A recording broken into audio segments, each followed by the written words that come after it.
Il se faisait écraser tous les jours à l'école. Même la fille qu'il aimait est partie avec les harceleurs. Mais la vie était cruelle. Il a rencontré Kamion-kun et a fini par se réincarner en Lucas Ryan dans un monde où la magie est vénérée et les artistes martiaux sont méprisés. Mais Lucas est devenu un génie à l'académie dans un monde où la magie est reine. Sur le continent magique des Arcanus, un événement annuel était sur le point de commencer. Un homme a annoncé à la foule qu'aujourd'hui, ils effectueraient la bénédiction divine. Les enfants de moins de 6 ans offriraient leurs biens les plus précieux aux dieux. Si l'offrande était acceptée, un messager divin serait envoyé. Il a expliqué que cet esprit sentirait l'élément magique de l'enfant, lui donnant la chance de devenir un mage. Un garçon a demandé à sa mère s'il pouvait apprendre la magie en offrant un bonbon, mais elle pensait qu'il fallait des bijoux coûteux comme ceux des nobles. Une noble a exhibé sa pierre précieuse, affirmant que plus l'offrande était de valeur, plus les chances d'obtenir une bénédiction étaient élevées. Un homme a commenté qu'il avait entendu dire que la famille Ryan avait dépensé toute sa fortune pour cette bénédiction. Un autre a ajouté que ce serait tragique s'il n'était pas béni après tous ses efforts. Holt Ryan, le chef de famille, savait qu'il avait misé gros sur l'avenir de tous. Il était certain que ses enfants, Leka et Lewis Ryan, recevraient des bénédictions de premier ordre. Le maître de cérémonie a appelé le suivant sur la liste. Il a annoncé à voix haute le nom de Julia Ryan. La jeune fille s'est approchée et a placé une petite couronne sur l'autel. Une formation est apparue sur le sol, et le maître de cérémonie s'est demandé ce que cela pouvait être. Il s'est demandé si c'était la bénédiction de Kae, le dieu du tonnerre. C'était de niveau 7. 12 ans s'étaient écoulés depuis qu'il avait vu un niveau aussi élevé. Son père a célébré l'incroyable talent de sa fille, proclamant que leur famille avait été choisie. La fille a repris connaissance, ne comprenant pas ce qui s'était passé. Sa mère a fait remarquer que l'offrande ne semblait pas assez précieuse pour avoir coûté la fortune familiale. Un invité a rappelé à un autre qu'il restait encore un enfant, et qu'il offrirait le trésor légendaire. Holt s'est agenouillé devant Lucas, lui disant que c'était son tour, et le garçon a acquiescé. Un homme plus âgé lui a tendu une épée pour qu'elle soit acceptée. Dans la foule, les gens ont réagi à l'énergie émanant de la lame, une silhouette s'est manifestée derrière le garçon, identifié comme Vulcanus, le dieu du feu. Sa petite sœur a souhaité bonne chance à son grand frère. Le maître de cérémonie a réalisé qu'en offrant quelque chose d'aussi précieux, le chef de la famille Ryan misait tout sur le garçon. Lucas s'est dirigé vers l'autel pour faire son offrande. Dehors, le ciel a changé de couleur, et les gens se sont demandé ce qui se passait. Le père du garçon n'avait jamais rien vu de tel et se demandait si c'était le niveau 9. Le jeune homme se tenait au centre de l'autel. L'épée flottait dans les airs sous le regard du garçon. Puis, il a senti une énergie intense affluer dans sa main. La lumière s'est propagée le long de son bras, l'engloutissant complètement. Une autre silhouette tenait maintenant l'épée. Dehors, quelqu'un a fait remarquer que le ciel était revenu à la normale. Holt a demandé si la bénédiction était terminée et où se trouvait l'esprit divin. Sa plus jeune fille a regardé vers l'autel. Lucas a été repoussé de l'autel, tombant au sol où il est resté immobile. Le maître de cérémonie et sa famille l'ont appelé. Ses parents se sont précipités, le suppliant de se réveiller. Le maître de cérémonie a déclaré que le dieu l'avait rejeté. Il a déclaré que Lucas Ryan avait été abandonné par le géniteur de la magie. Tandis que la famille le soutenait, une lumière est descendue du plafond vers quelqu'un d'autre dans le royaume du dieu du feu. Une voix a résonné, empreinte de mécontentement. L'entité était contrariée que la famille Ryan ait offert un pouvoir ancien. Il a observé la lame et a juré qu'il ne leur pardonnerait jamais. Ses serviteurs ont loué sa décision de ne rejeter que l'offrande de l'enfant. Un esprit a remarqué qu'une présence d'un autre monde était entrée dans le corps du garçon et a demandé si elle devait être retirée aussi. Le dieu du feu a répondu qu'il n'y avait pas besoin de perdre du temps avec un être d'un autre monde. Il s'est tourné vers l'autre offrande, la qualifiant de belle pièce. Une âme s'est retrouvée enveloppée d'énergie. En son sein, un œil s'est ouvert. Dans le royaume céleste originel du dieu martial, un homme a émergé. Il s'est concentré sur son objectif. D'un seul mouvement, il a franchi une barrière. Il a avancé à travers l'espace. Une créature cosmique s'est adressée à lui comme étant la source de pouvoir qui gouverne ce monde. L'homme a simplement demandé si la créature cherchait à bloquer son chemin vers une dimension supérieure. Une créature cosmique a attaqué avec une explosion pour tenter de le contenir, mais l'homme a continué d'avancer et a déchaîné son énergie directement. L'impact a facilement submergé la créature. Il s'est retourné alors que l'être se dissipait en un grand vortex. Il faisait maintenant face à un portail nouvellement formé. Le dieu martial a déclaré que cette source de pouvoir n'avait rien de spécial. Une petite créature a volé vers lui, l'appelant Seigneur Dieu martial. Il l'a attrapé, demandant pourquoi son esprit servant lui barrait la route. Puis il a senti que son ancien partenaire, Recu, n'était plus présent. L'esprit a montré une image, et il s'est demandé ce qui se passait sur le continent Arcanus. Il s'est souvenu qu'il y a 1000 ans, les arts martiaux étaient plus forts, mais que maintenant, le dieu du feu Volcanus était vénéré. L'esprit a commenté la situation actuelle. Malgré cela, il a affirmé que répandre les arts martiaux était un lourd fardeau. Il n'avait aucun intérêt à les développer. Pourtant, il a reconnu le devoir de les transmettre. Un petit être comme lui devait se consacrer constamment à l'entraînement. Sa présence s'est alors dissoute en un point de lumière. Une nouvelle conscience s'est éveillée, confuse quant à sa situation. Ouvrant les yeux, il s'est demandé ce que c'était. Il s'est vu entouré de plusieurs silhouettes identiques. Le garçon est resté allongé dans son lit. Les créatures se sont présentées comme Mars, le dieu martial, et ont annoncé qu'elles lui accorderaient une bénédiction. Elles ont continué à flotter autour du lit du jeune homme. Puis elles ont toutes volé vers lui. Le garçon a réagi à leur approche. Un rayon de lumière a jailli et l'a frappé. Il a reçu la bénédiction de niveau 9 du dieu martial, et la limite à l'entraînement aux arts martiaux a été levée. Se redressant dans son lit, le jeune homme s'est demandé ce que signifiaient ces histoires de dieu martial et de niveau 9. Il s'est souvenu que les esprits qu'il avait vus étaient incroyablement forts. Il a regardé ses mains en se demandant ce qui se passait. Puis il s'est souvenu de l'Axide et s'est demandé pourquoi il était là. Les souvenirs de Lucas Ryan ont envahi son esprit. Il s'est demandé si les dieux ne faisaient que se moquer de lui. Il a réalisé qu'il était dans une nouvelle situation, craignant que cette vie ne soit difficile. Il a pensé à sa mère et à Azusa, qui allaient maintenant continuer leur vie, mais il ne comprenait toujours pas ce que les arts martiaux signifiaient par rapport à la bénédiction qu'il avait reçue. Une sucette est tombée par terre à côté du lit. Le bruit l'a fait regarder vers la porte. Une petite fille est entrée dans la pièce et a appelé son grand frère. Elle a couru et l'a serré dans ses bras sur le lit. La fille a dit qu'elle avait entendu dire qu'il mettrait beaucoup de temps à se réveiller et qu'elle était très inquiète. Il l'a réconfortée, lui demandant de ne plus pleurer, la reconnaissant comme Julia, la sœur de Lucas. Il s'est souvenu des Azusa qui devaient avoir été secoués par ce qui s'était passé. Il a alors décidé qu'il protégerait les personnes qui lui étaient chères dans cette vie, comptant sur l'aide du dieu martial. Une statue angélique se dresse en évidence sur un autel au centre d'une grande salle. Soudain, un liquide sombre commence à couler des yeux de la statue. La silhouette de Pierre pleure la substance sombre, offrant ses mains tachées. Une femme remarque que la présence de cet homme détestable a disparu. Elle se demande s'il est mort ou s'il a simplement quitté ce monde. Serrant un symbole sur sa poitrine, elle se lamente d'avoir si peu de pouvoir restant. La femme se lève alors au milieu d'une substance sombre. Elle déclare que, lui parti, ce monde sera bientôt à eux. 9 ans plus tard, la paix règne sur le domaine de la famille Ryan. Lucas remarque que le temps s'est éclairci et suppose que l'entraînement de Julia doit être terminé. Il décide d'aller la retrouver, mais un énorme buisson d'épines lui bloque le chemin. Soudain, les épines s'enroulent autour de lui, le soulevant dans les airs. Lucas se demande qui pourrait encore lui faire une farce pareille. Il se retourne et identifie le coupable, Jérémy. Jérémy Ryan le salue en l'appelant Lucas, l'enfant abandonné par les dieux. Derrière lui, une servante exprime sa surprise que Lucas n'ait pas encore été expulsé. Jérémy rappelle à Lucas que ce jardin est réservé aux mages de la famille. Il suggère que Lucas apprendra peut-être sa leçon s'il subit quelques conséquences, mais Lucas l'avertit que sa sœur termine son entraînement magique et reviendra d'une seconde à l'autre. Il conseille à Jérémy de le laisser partir, à moins qu'il ne veuille se faire foudroyer par ses éclairs. Jérémy le traite de lâche de se cacher derrière sa sœur, balbutiant qu'il n'a pas peur d'un petit éclair.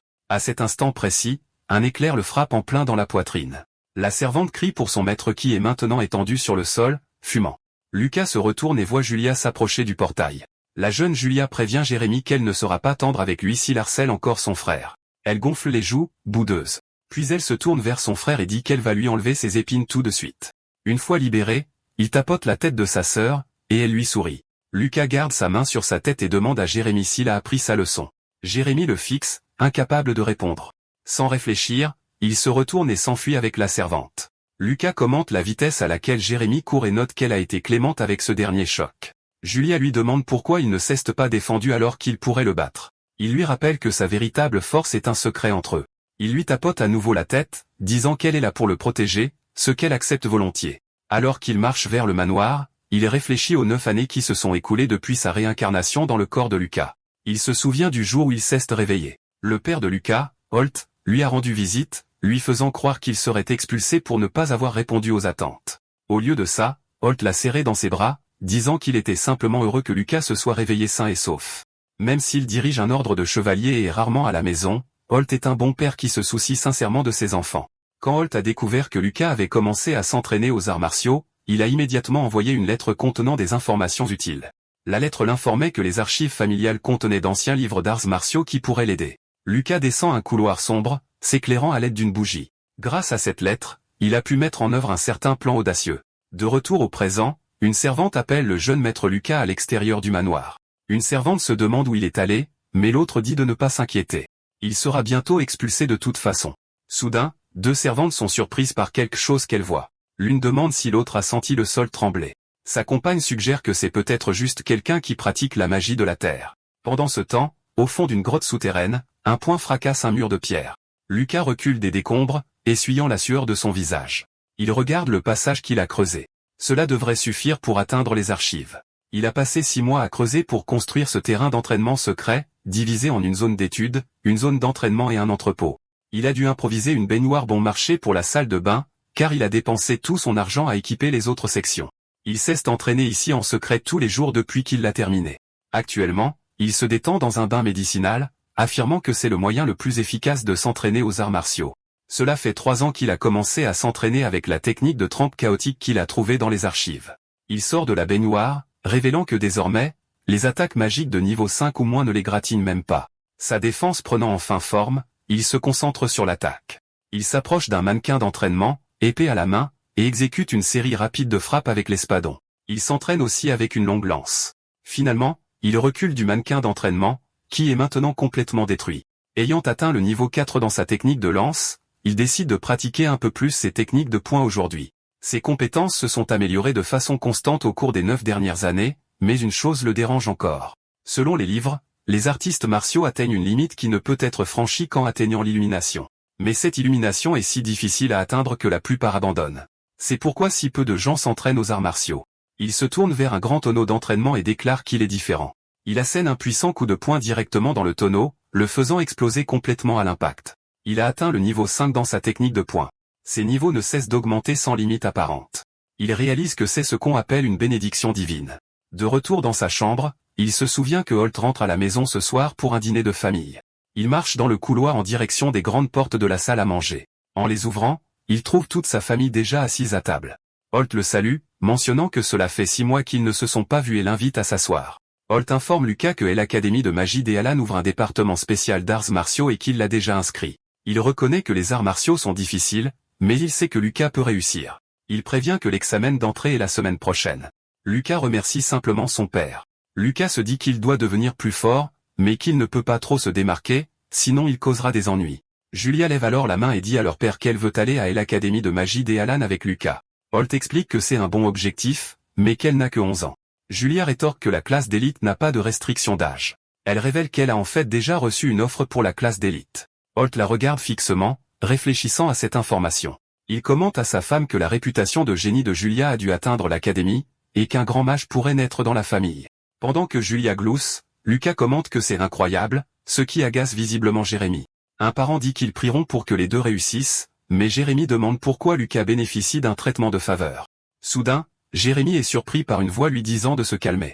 Une main touche son visage, et la voix répète qu'il n'y a pas besoin de s'inquiéter. Jessica Ryan, la mère de Jérémy, le rassure en disant qu'il n'est de toute façon pas garanti que Lucas réussisse l'examen. Une semaine plus tard, le jour du départ pour l'Académie de magie est arrivé. La famille s'est dit au revoir aux portes du domaine. La mère de Julia leur a dit de prendre soin d'eux. Elle a promis de leur rendre visite bientôt avec leur pudding préféré. Puis elle leur a rappelé de ne pas oublier la pièce porte-bonheur que leur père leur avait donnée. La pièce datait de la dynastie Buon, il y a 10 000 ans. Leur père l'avait gagnée après avoir vaincu une bête magique. Holt leur a montré la pièce. Il a expliqué que le visage gravé était celui de Mars, le premier empereur. Lucas l'a reconnu instantanément. Il leur a dit de la garder toujours sur eux comme un porte-bonheur. Lucas serra fermement la pièce. Il se sentait chanceux d'avoir une bonne famille dans ses 2 vies.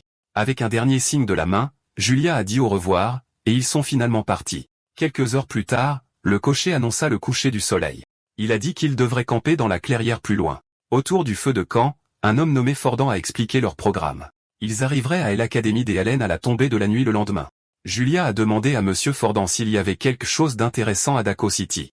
Il a hoché la tête, mentionnant le tournoi annuel de bal aux prisonniers magiques. Monsieur Ba. Fordan a ajouté que la ville était également célèbre pour être un centre gastronomique. Lucas a remarqué que sa sœur, Julia, bavait déjà. Soudain, il a senti un mouvement venant de l'obscurité de la forêt. Il a détecté 12 chevaux et 13 personnes approchant rapidement, à seulement 2 kilomètres de distance. Il a demandé à Fordan s'il y avait des bandits dans la région. L'homme a répondu que les chances étaient faibles. Sa technique de trempe chaotique lui avait donné des sens aiguisés. Il était certain de ne pas imaginer des choses. Avec seulement 5 d'entre eux et un enfant dans le groupe, il savait qu'il devait être prudent. Il s'est levé et les a prévenus. Un groupe mystérieux arrivait rapidement, et il devait se mettre en formation. Fordan n'entendait rien et se demandait de quoi parlait le jeune maître Lucas, mais il a vite changé Davis. Il a ordonné aux gardes de préparer leurs armes immédiatement. Il ne savait pas d'où Lucas tenait cette information, mais a décidé qu'il valait mieux prévenir que guérir. Juste à ce moment-là, un groupe de bandits à cheval a chargé à travers la forêt. Les gardes ont repéré les cavaliers, confirmant leur présence. Le chef des bandits les a vus. Il s'est réjoui que le patron ait eu raison à propos de l'endroit qui était plein de nobles. L'un d'eux a commenté que la petite fille et le garçon à côté d'elle rapporteraient une bonne rançon. Fordin les a confrontés. Il a demandé s'il avait la moindre idée de ce qui arrive à ceux qui s'en prennent aux nobles. Le chef des bandits a simplement ordonné à ses hommes d'attaquer tout le monde sauf les 2 enfants. Les bandits ont avancé. L'un des gardes a couru pour couvrir Monsieur Fordin. Un bandit a chargé à cheval, levant son épée pour frapper, mais un garde l'a intercepté en le frappant avec une lance. Le chef des bandits a regardé son compagnon tomber. Fordin est entré dans la bataille, se déplaçant rapidement avec son épée. Il a dit à mademoiselle Julia de lui laisser la situation. D'un seul coup, il s'est précipité en avant et a abattu plusieurs bandits. Il s'est retourné et a crié au jeune maître Lucas d'attraper Julia et de courir. Lucas s'est retourné brusquement en entendant le bruit d'une attaque. L'un des bandits a lancé un sort de feu sur les gardes restants. Le chef a réalisé qu'il avait un mage, surprenant Fordin. Il a crié aux 2 de courir dans la forêt pendant qu'il abattait un autre ennemi. Mais un bandit l'a attaqué par derrière, le frappant. Lucas s'est retourné à temps pour le voir et a crié le nom de Fordin. L'homme s'est relevé, blessé et encerclé par des ennemis. Le chef des bandits a promis de le brûler pour avoir vaincu son compagnon. Fordin s'est préparé pour la bataille. Il a déclaré qu'il protégerait le jeune maître et la jeune dame même si cela lui coûtait la vie. Lucas savait que Fordin n'était qu'un artiste martial de niveau 2. Il ne pouvait pas vaincre un mage. Lucas voulait garder sa véritable force secrète, mais il ne le pouvait pas. Il se souvenait comment Fordin avait été plus gentil avec lui que n'importe qui d'autre, devenant pratiquement de la famille. Il ne pouvait pas rester là et regarder sa famille se faire attaquer. Il a dit à Julia de se cacher. Il s'est agenouillé et lui a dit qu'il allait aider Fordin. Sa sœur a accepté et lui a demandé d'être prudent. Lucas a couru vers le combat. Pendant ce temps, Fordin échangeait des coups avec le bandit. Il est tombé à genoux, luttant pour rester debout. Le chef des bandits a levé son épée pour porter le coup de grâce. Soudain, les attaquants sont tombés. Fordin a regardé en arrière, surpris par ce qui venait de se passer. Les autres bandits se sont demandé ce que c'était. 2 projectiles rapides ont touché 2 bandits. Puis, un barrage de projectiles a abattu plusieurs autres hommes en même temps. Une petite flamme s'est formée dans la main de Lucas. Il a commenté que sa frappe de vent avait atteint le niveau 4. Vaincre des bandits de niveau 1 était un jeu d'enfant. L'un des bandits a désespéré, demandant qui diable avait fait ça à ses compagnons. Le chef a réalisé qu'il avait tous été vaincus en un instant. Il a préparé une dernière attaque, criant qu'il emmenait le vieil homme avec lui. Une grande boule de feu a été lancée directement sur Fordin. N'ayant pas la force d'esquiver, Fordin a remercié celui qui l'avait aidé. Sachant que les enfants vivraient, il a fermé les yeux et a remercié les cieux. Mais Lucas a sauté devant lui pour intercepter l'attaque imminente. Le jeune homme a avancé directement contre la boule de feu. Fordin l'a regardé, incapable d'en croire ses yeux. Une fois la fumée dissipée, Lucas se tenait là. Fordin l'a appelé jeune maître. Le chef des bandits a été surpris de voir sa boule de feu complètement annulée. Il a essayé de contre-attaquer avec un autre sort. Lucas a simplement déclaré qu'il était déjà fini. D'un seul coup de poing, Lucas a chargé et a frappé le chef des bandits en plein. L'impact a instantanément vaincu l'homme, et Lucas a atterri sur le cheval. Fordin l'a regardé s'éloigner et a demandé comment il avait fait ça. Souriant, il s'est retourné et a dit qu'il semblait avoir un talent pour les arts martiaux. L'homme plus âgé ne pouvait qu'appeler le jeune maître. Soudain, une masse sombre a commencé à jaillir du sol derrière eux. La créature s'est levée complètement, révélant son visage squelettique. Le monstre a ordonné à Lucas Ryan et Jérémy Ryan de mourir. Lucas a fixé la chose en face de lui. Il a décidé qu'il devait vaincre le monstre rapidement. Jérémy a sauté dans les airs vers la créature. Il a frappé la tête du monstre d'un coup. Lucas a regardé l'action de son compagnon. Ailleurs, un homme a frappé le sol. L'énergie s'est précipitée à travers le sol depuis son poing. Des chaînes ont émergé de la terre et ont piégé un homme. De retour au combat, Lucas se demandait quel genre de chose c'était. Un symbole s'est manifesté dans l'œil de la créature. Il se demanda si c'était ce qui contrôlait les morts. Le monstre a ouvert sa bouche énorme. Jérémy a dit que si ses attaques normales ne fonctionnaient pas, il essaierait une autre approche. Jérémy a frappé le monstre avec les 2 mains. Lucas se prépara à attaquer la créature. Il a tendu sa paume vers l'avant. Il a frappé directement le symbole dans l'œil du monstre. Un rayon d'énergie a déchiré la créature dans la forêt. Le monstre a été complètement désintégré par l'attaque. Lucas est resté immobile alors que la silhouette de la créature disparaissait. Il est tombé au sol, épuisé, pendant que Julia l'appelait. Se retournant, il l'a vu courir vers lui.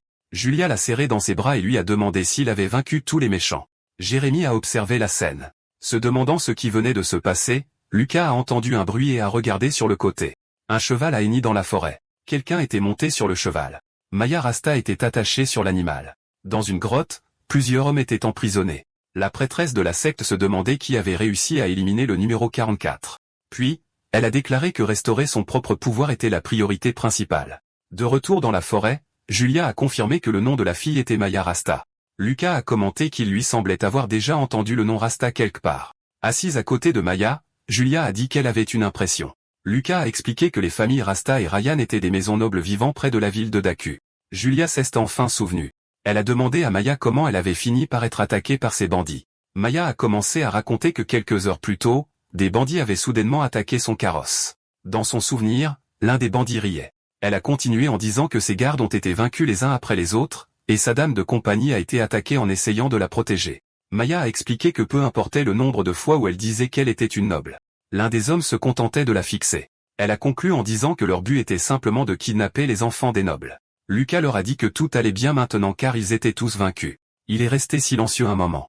Fordan s'est approché et a informé le jeune maître que mademoiselle Maya et mademoiselle Julia étaient partis se reposer. Lucas l'a appelé et lui a demandé son avis sur ce que Maya avait dit plus tôt. Fordan a demandé s'il voulait dire le fait que ces bandits étaient des professionnels.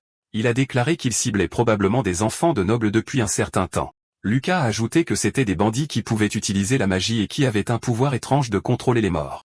Fordan a regardé sur le côté. Le jeune maître a conclu qu'il semblait y avoir un démon terrifiant derrière tout ça. Fordan a dit qu'il rapporterait cela au maître immédiatement. S'il informait la famille Rasta de la situation de Maya, ils obtiendraient probablement leur coopération aussi. Lucas a accepté et a dit qu'il avait une suggestion pour éviter d'autres ennuis. Le lendemain, à Daku City, Julia a été surprise d'apprendre qu'il annulait le projet de rester et de visiter la ville. Lucas a expliqué que certains des bandits pourraient encore être en ville. Par sécurité, il valait mieux aller directement à l'Académie de magie. Il lui a demandé d'essayer de comprendre car c'était pour sa sécurité et celle de Maya. Maya était d'accord avec ce qu'il disait. Julia et Lucas étaient assis ensemble dans le carrosse. Lucas a regardé sa sœur. Il a promis à Julia qu'il lui achèterait tout ce qu'elle voudrait manger plus tard. Maya a commenté à quel point les deux s'entendaient bien, et Ford a annoncé qu'il était arrivé en ville. Julia et son frère ont sorti la tête par la fenêtre du carrosse. Ils ont tous les deux regardé la ville autour d'eux. Elle était impressionnée par la vue des rues de la ville. Les rues étaient pleines de gens et d'établissements. Un homme a commenté que c'était la plus grande ville après la capitale impériale. Maya a aussi regardé par la fenêtre et a dit que l'endroit était très animé. Les trois ont observé la ville ensemble. Lucas a observé le paysage. Il a déclaré que l'atmosphère de cette ville était similaire à celle de la ville où il vivait dans sa vie passée. Un homme déguisé en clown est apparu à la fenêtre et a fait peur aux filles. Lucas leur a acheté divers pains et sucreries. Maya a offert une des sucreries à Julia. Le garçon a observé la scène. Fordan les a emmenés à une grande porte et a dit qu'il ne pouvait les accompagner que jusque-là. Lucas l'a rassuré, déclarant qu'il protégerait Julia. La fille l'a serré dans ses bras et a dit qu'elle le protégerait aussi. Il lui a tapoté la tête et a dit qu'il comptait sur la mage de génie. Elle a répondu qu'il pouvait lui faire confiance. Fordan a observé la scène. Maya a commenté qu'il avait sa petite sœur pour le protéger, le trouvant un gars intéressant. Le majordome a regardé les trois s'éloigner vers la porte. Maya a pensé à quel point les deux frères et sœurs étaient gentils. Lucas a aussi réfléchi qu'il était heureux de les avoir rencontrés. Maya l'a regardé. De retour à la nuit précédente, Fordan s'est soudainement souvenu de quelque chose. Il a révélé à Lucas que mademoiselle Maya avait été sa fiancée. Ils étaient très proches quand ils étaient petits. Mais les fiançailles ont été rompues après que le prêtre a déclaré qu'il n'avait aucun talent pour la magie. L'Académie de magie d'Ealan est l'une des 3 meilleures écoles de l'Empire de Sarmina. Chaque nouvel étudiant doit passer un examen d'entrée. Les résultats décident lequel des 4 départements ils rejoindront pour leurs 6 années de formation de mage. Lucas explique à Julia que les étudiants exceptionnels peuvent obtenir leur diplôme plus tôt en réussissant un examen de certification spéciale. Il détourne le regard un instant. Julia dit que c'est dommage. Elle espérait passer l'examen d'entrée avec Maya. Lucas mentionne que Maya a déjà passé son examen plus tôt avec sa famille et qu'elle est en sécurité maintenant. Il l'encourage à se concentrer pour qu'il puisse rejoindre Maya en tant que camarade de classe. Julia accepte et demande où se trouve l'inscription. La présence de la jeune fille attire l'attention. Un passant demande si elle est vraiment une candidate. Un autre commande son jeune âge, tandis qu'un troisième fait l'éloge de l'apparence de son frère. Alors que Julia attrape le bras de Lucas, quelqu'un d'autre remarque qu'il aimerait avoir une sœur comme elle. Une voix les interpelle depuis la foule. La femme se présente comme Mina, vice-présidente du conseil des élèves de l'académie.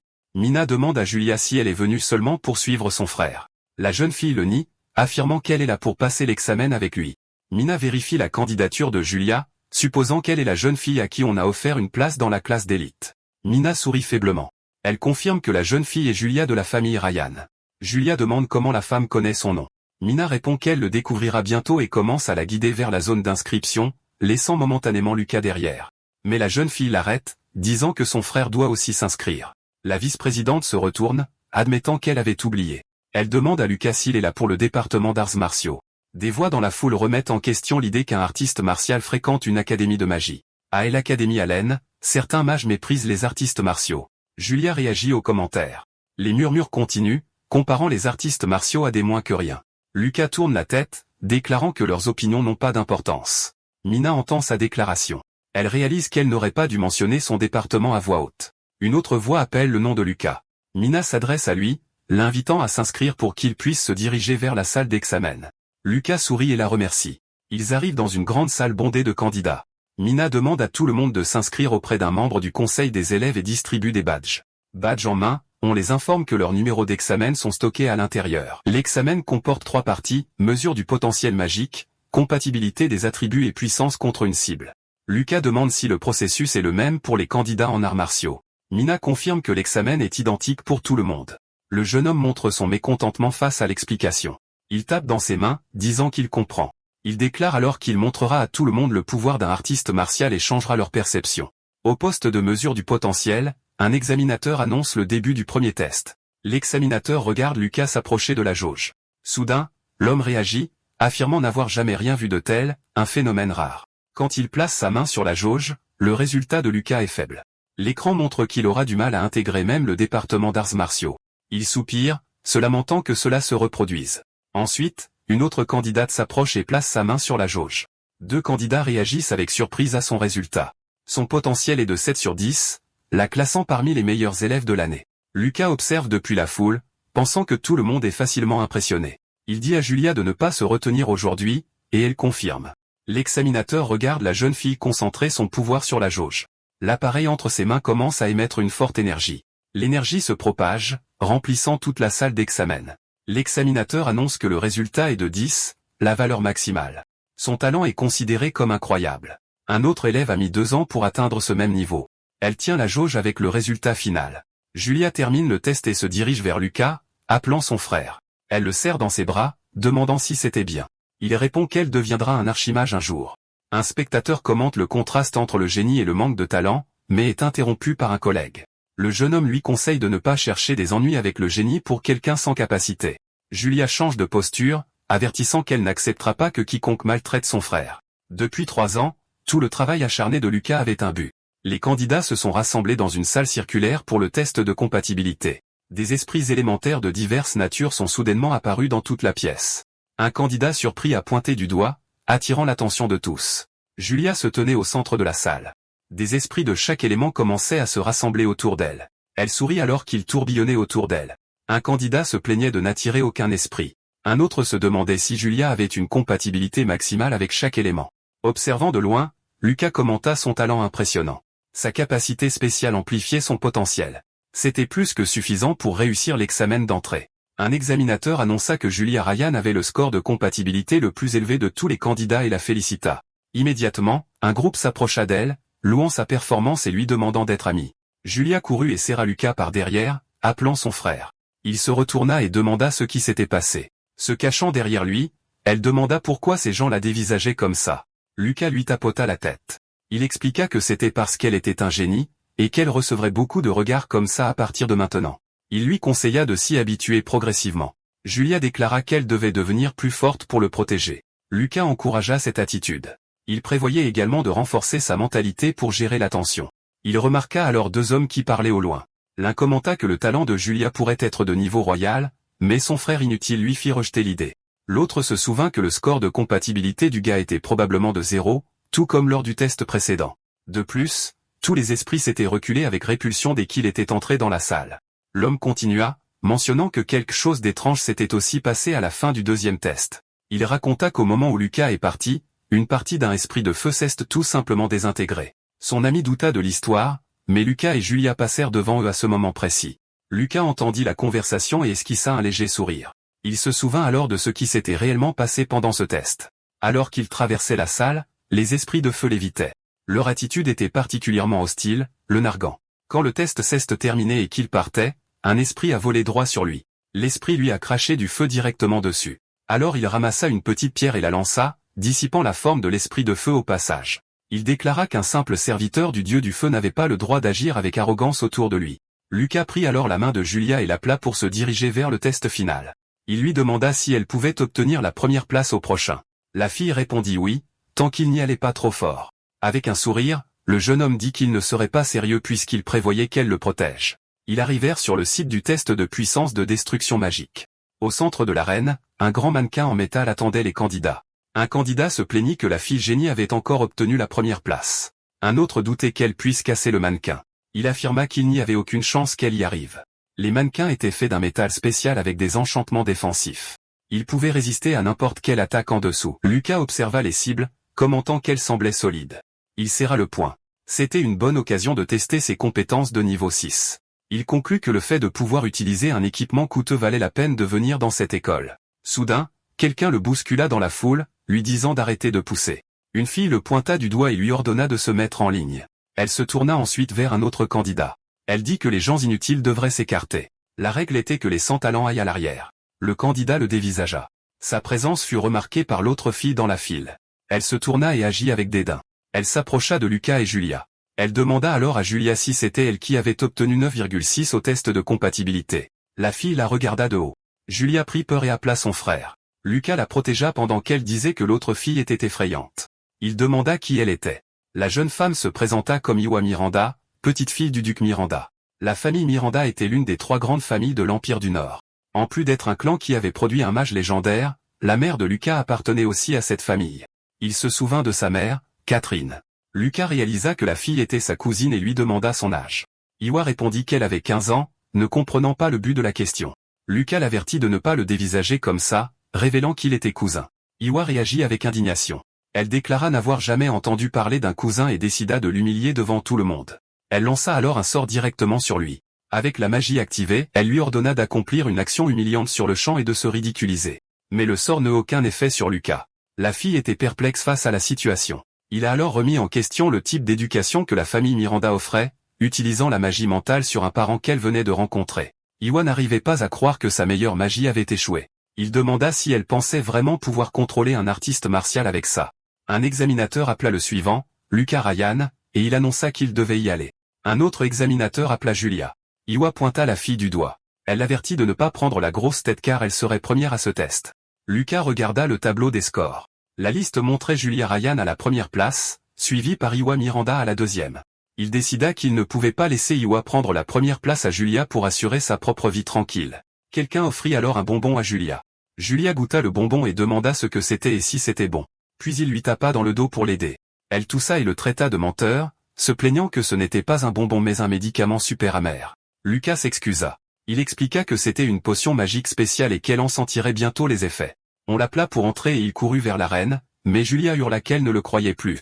Il se dirigea vers le mannequin en métal où l'examinateur attendait. L'examinateur ordonna au numéro 5 d'attaquer la cible avec toute sa force pour l'évaluation magique. Mais avant de commencer, Lucas l'interrompit. Il déclara qu'il ne pouvait pas utiliser la magie. Il serra le poing et demanda s'il pouvait simplement frapper la cible. Dans le public, un groupe d'étudiants se moqua de lui, prédisant qu'il se casserait simplement la main. Un gars remarqua alors la sœur de Lucas juste à côté de lui. Julia se retint. Elle déclara qu'elle ne les attaquait pas uniquement parce que son frère lui avait demandé de bien se tenir.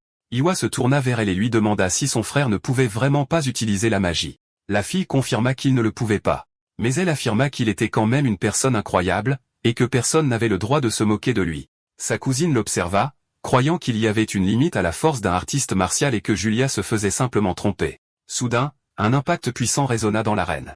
La poussière s'éleva devant la foule. Iwa réagit à ce qui venait de se passer. Elle se demanda ce que c'était. 2 minutes plus tôt, Lucas avait demandé à l'examinateur si un seul coup suffirait. L'homme répondit qu'il se fichait de la façon dont il attaquait. Lucas se prépara alors à frapper. Ses compétences en arts martiaux augmentaient de façon exponentielle tous les 3 niveaux. Sa technique la plus puissante reçut une amélioration majeure au niveau 3. Maintenant que la compétence avait atteint le niveau 6, sa puissance était d'un tout autre niveau. Il avança avec un coup de poing à grande vitesse. La cible était la tête du mannequin.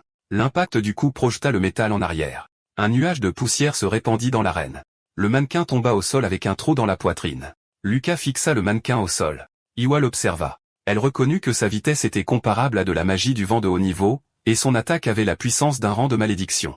Les autres étudiants réagirent avec surprise.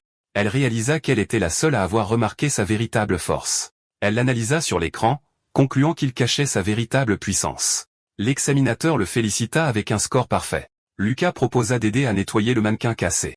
Son nom apparut sur le tableau des scores, et il fit signe à Julia. La fille célébra son résultat. Elle était heureuse qu'il ait réussi à cacher sa force et à éviter un 0. Alors que les examens se poursuivaient, moins d'étudiants prêtaient attention au pouvoir destructeur de Lucas, mais tout le monde était impressionné par le talent rare de Julia. Elle rassembla alors une grande quantité de pouvoir, surprenant les candidats autour d'elle. Elle concentra le pouvoir dans son bâton. Ensuite, un cercle magique s'est formé à ses pieds. Elle a alors annoncé la descente de la foudre. Un énorme éclair a été invoqué et est descendu du ciel. L'attaque a touché le mannequin. Les spectateurs ont commenté que ce type de magie était idéal pour l'attaque. La foule a réagi, impressionnée par la puissance de l'élève d'honneur, tandis que l'un d'eux montrait la reine. Julia était assise par terre. D'autres candidats se sont demandé si la foudre l'avait frappée si fort qu'elle ne pouvait plus se relever. Elle est restée au sol, ne comprenant pas ce qui s'était passé. L'examinateur a annoncé le score de Julia Ryan, 9,5, et a appelé le candidat suivant. De retour avec Lucas, elle a expliqué qu'elle avait utilisé le sort et qu'un éclair était tombé de nulle part, ce qui l'avait complètement effrayée. La jeune fille a continué, disant que même à pleine puissance, la foudre semblait plus active que d'habitude. Il l'a juste regardée en silence pendant un moment. L'effet était dû à la potion qu'il lui avait donnée, mais Lucas a décidé de ne rien lui dire. Dans ce monde, les mages comme les artistes martiaux avaient leur propre technique pour créer des potions. Les mages se consacraient à la préparation de potions, tandis que les artistes martiaux raffinaient des élixirs. Les potions magiques nécessitaient un médium, mais les élixirs fabriqués par raffinage pouvaient être absorbés directement par le corps. Autrefois, divers élixirs étaient créés. Mais avec le déclin des arts martiaux, le raffinage des élixirs est devenu extrêmement difficile. Très peu d'artistes martiaux de l'ère moderne pouvaient créer l'élixir d'essence de mage qui a augmenté la puissance de Julia. C'était parce que la création de cet élixir nécessitait d'avoir la capacité de raffinage au niveau 6. Actuellement, la seule autre personne capable d'un tel exploit était l'artiste martial de niveau 9, le duc Rotizuzan. Lucas a décidé de garder sa capacité de niveau 6 secrète pour éviter les ennuis. Le temps a passé à l'extérieur de l'académie. Alors qu'elle attendait sur un banc, Julia a demandé si ce n'était pas encore fini. Lucas a répondu qu'il devait juste attendre l'attribution des classes. Une voix a alors appelé Julia et Lucas. Mina s'est approchée d'eux, faisant un signe près d'un panneau d'affichage. Lucas s'est levé et lui a demandé ce qu'elle faisait là. Elle a expliqué qu'elle était venue afficher les attributions de classe et les a félicités pour avoir obtenu la première place. Julia a célébré la nouvelle qu'elle était première de la classe d'élite. Lucas l'a félicité, et elle a fêté avec lui son admission dans la classe d'élite également. Puis Mina a demandé à Julia s'il y avait un département qu'elle voulait rejoindre l'année prochaine, la laissant perplexe face à la question. Mina a expliqué que l'académie comptait 5 départements. Tous les élèves étaient affectés à l'un d'eux après la première année. La jeune fille en a alors déduit que, d'après son attribut, elle irait probablement au département du vent. Mina l'a alors attrapée et a dit qu'elle l'attendrait dans le département du vent. Julia a accepté la proposition. Lucas a noté que Mina était déjà en train de recruter des gens alors qu'elle proposait d'emmener Julia au dortoir des filles. Julia a dit au revoir à son frère en lui disant qu'elle le verrait plus tard. Lucas lui a fait un signe d'adieu, demandant à Mina de prendre soin de sa sœur avant de se diriger vers le département des arts martiaux. Les étudiants ont annoncé que les affectations de classe étaient publiées. Julia Ryan a obtenu la première place, comme prévu. Un étudiant a commenté que les autres nouveaux n'étaient que des figurants pour faire ressortir le génie. Le tableau final des scores montrait Julia Ryan à la première place de la classe d'élite. Iwa a juré qu'un jour elle prendrait la première place à Lucas et Julia. Lucas savait déjà que le département des arts martiaux n'était pas une priorité, mais il se demandait si quelqu'un pouvait vraiment vivre dans un bâtiment qui semblait sur le point de s'effondrer. Au moins, un endroit comme celui-ci serait assez calme pour la vie scolaire paisible qu'il désirait. Un gars s'est approché de lui en lui demandant s'il était Lucas, l'élève le mieux classé du département. Il s'est présenté comme Kai Taroy, du même département, et l'a salué. Lucas l'a ignoré et s'est dirigé vers le bureau d'inscription. Alors qu'il signait les papiers, Kai l'a félicité d'avoir projeté le mannequin en l'air, mais Lucas a simplement dit que c'était de la chance. Un homme plus âgé lui a tendu une clé en disant que sa chambre était au 2e étage. Voyant que la clé était pour la chambre 205, Kai s'est réjoui qu'il soit colocataire. Les deux ont marché dans un couloir délabré à la recherche de la chambre. Kai et Lucas ont été surpris de trouver quelqu'un d'autre déjà à l'intérieur. Le gars s'est présenté comme étant Sharp. Avec son ami Collins, il a dit qu'ils seraient tous colocataires à partir de maintenant. Kai a réagi à la nouvelle. Leur chambre était dans un état terrible. Kai s'est demandé quel genre de chambre c'était. Il a réagi avec dégoût, affirmant que l'endroit était pire qu'une porcherie. Puis, effrayé par une araignée, il a demandé à Lucas s'il avait vraiment l'intention de rester dans une chambre aussi sale. Lucas a simplement observé sa réaction. Le garçon a montré une pièce de monnaie. Il l'a brandie, l'offrant en récompense à celui qui nettoierait la chambre. Pendant que Sharp et Collins nettoyaient, Lucas observait la scène. Kai s'est approché et a essayé de le rassurer, disant que les conditions de vie devraient s'améliorer. Un homme plus âgé a frappé à la porte, annonçant qu'il était là pour livrer les uniformes. Il les a informés que la cérémonie d'entrée était sur le point de commencer dans le hall, et qu'ils devaient donc se changer et s'y rendre. Kai a réagi avec indignation aux uniformes, se plaignant qu'il ressemblerait à un mendiant s'il les portait. L'homme a expliqué que l'école avait un système de requêtes pour améliorer le traitement des élèves. Il a suggéré qu'une requête pourrait même aboutir à un changement d'uniforme. Avec cette nouvelle information, Kai s'est dépêché d'aller au hall. Ils sont arrivés au hall principal de l'académie. Lucas a traversé le sol. Vêtu du nouvel uniforme, il est entré dans le grand hall. Il a observé la structure de l'endroit. Ses colocataires étaient également impressionnés, mais Kai a affirmé que ce n'était rien comparé à sa maison. Il a cherché Julia dans la foule. Kai a fait remarquer que la classe d'élite était assise à l'avant. La jeune fille était assise au premier rang, et l'uniforme de la classe d'élite était d'un autre niveau. Kai l'a prévenu que les places de leur département étaient les plus éloignées, tout au fond. Lucas a décidé de ne pas y aller, disant que l'uniforme allait mieux à Julia. Un élève s'est plaint que les sièges étaient trop loin, se demandant s'il y avait de la discrimination contre le département des arts martiaux. Lucas s'est assis à sa place pendant qu'une fille à côté de lui le regardait. Puis les bougies sur scène se sont allumées d'une grande flamme. Une fleur de feu s'est matérialisée dans la main de quelqu'un. Flottant sur scène grâce à sa capacité de niveau 6, il a dit que les nouveaux élèves devraient se sentir honorés. Il a poursuivi son discours en se présentant comme le président du conseil des élèves. De retour au sol, Théodore Palomel a annoncé qu'il allait présenter le système de points de l'école. Les étudiantes dans le public ont réagi à sa présence, le qualifiant de génie. Lucas l'observait en silence depuis sa place au fond du hall. Théodore a expliqué qu'à l'Académie de magie des Alan, le système de points était la base de presque tout. Il a détaillé que les capacités magiques, les livres, les bêtes apprivoisées et même les conseils de grands maîtres pouvaient être obtenus avec des points. Il y avait diverses manières d'obtenir des points, mais le travail manuel en rapportait très peu. Il était bien plus efficace de gagner des points en participant à des événements du département ou en guidant les nouveaux. Lucas a alors compris pourquoi Mina les aidait. Théodore a conclu en disant que devenir membre du conseil des élèves garantissait un revenu stable de points chaque mois. Lucas écoutait attentivement le discours. Théodore a poursuivi, révélant que bien que risqué, il y avait aussi la chasse aux monstres. Il a expliqué que derrière l'école se trouvait la chaîne de montagne des bêtes magiques où les élèves pouvaient les chasser pour des points. En entendant le nom de la chaîne de montagne, Lucas a serré le poing. Un sourire est apparu sur son visage alors qu'il réalisait que c'était un terrain d'entraînement que Taylor avait fait pour lui. Quelques heures plus tard, la nuit est tombée sur les dortoirs de l'académie. À l'intérieur d'une des chambres, un jeune homme dormait profondément dans son lit. De l'encens brûlait lentement, maintenant les occupants de la chambre endormis. Lucas Ryan s'est faufilé dehors, révélant que l'encens de tranquillité était utilisé pour qu'il puisse se rendre au domaine des bêtes magiques. Il s'est souvenu que le bâtiment du département des arts martiaux se trouvait à l'arrière du campus. Lucas en a donc conclu que le domaine des bêtes magiques était juste derrière ce mur. Il a sauté par-dessus le haut mur. Le garçon a atterri de l'autre côté, en territoire sauvage. Lucas a avancé à travers la forêt pendant que des créatures le poursuivaient. Il a sauté et a donné un coup de pied descendant à un monstre qui apparaissait sur son chemin. Son pied a frappé la tête de la créature avec précision. L'impact du corps contre le sol a soulevé un grand nuage de poussière. La créature est restée immobile dans un petit cratère. L'une des cornes du monstre s'est cassée sous la force du coup. Du haut d'un arbre, Lucas a identifié la créature comme étant un crapaud cornu noir géant.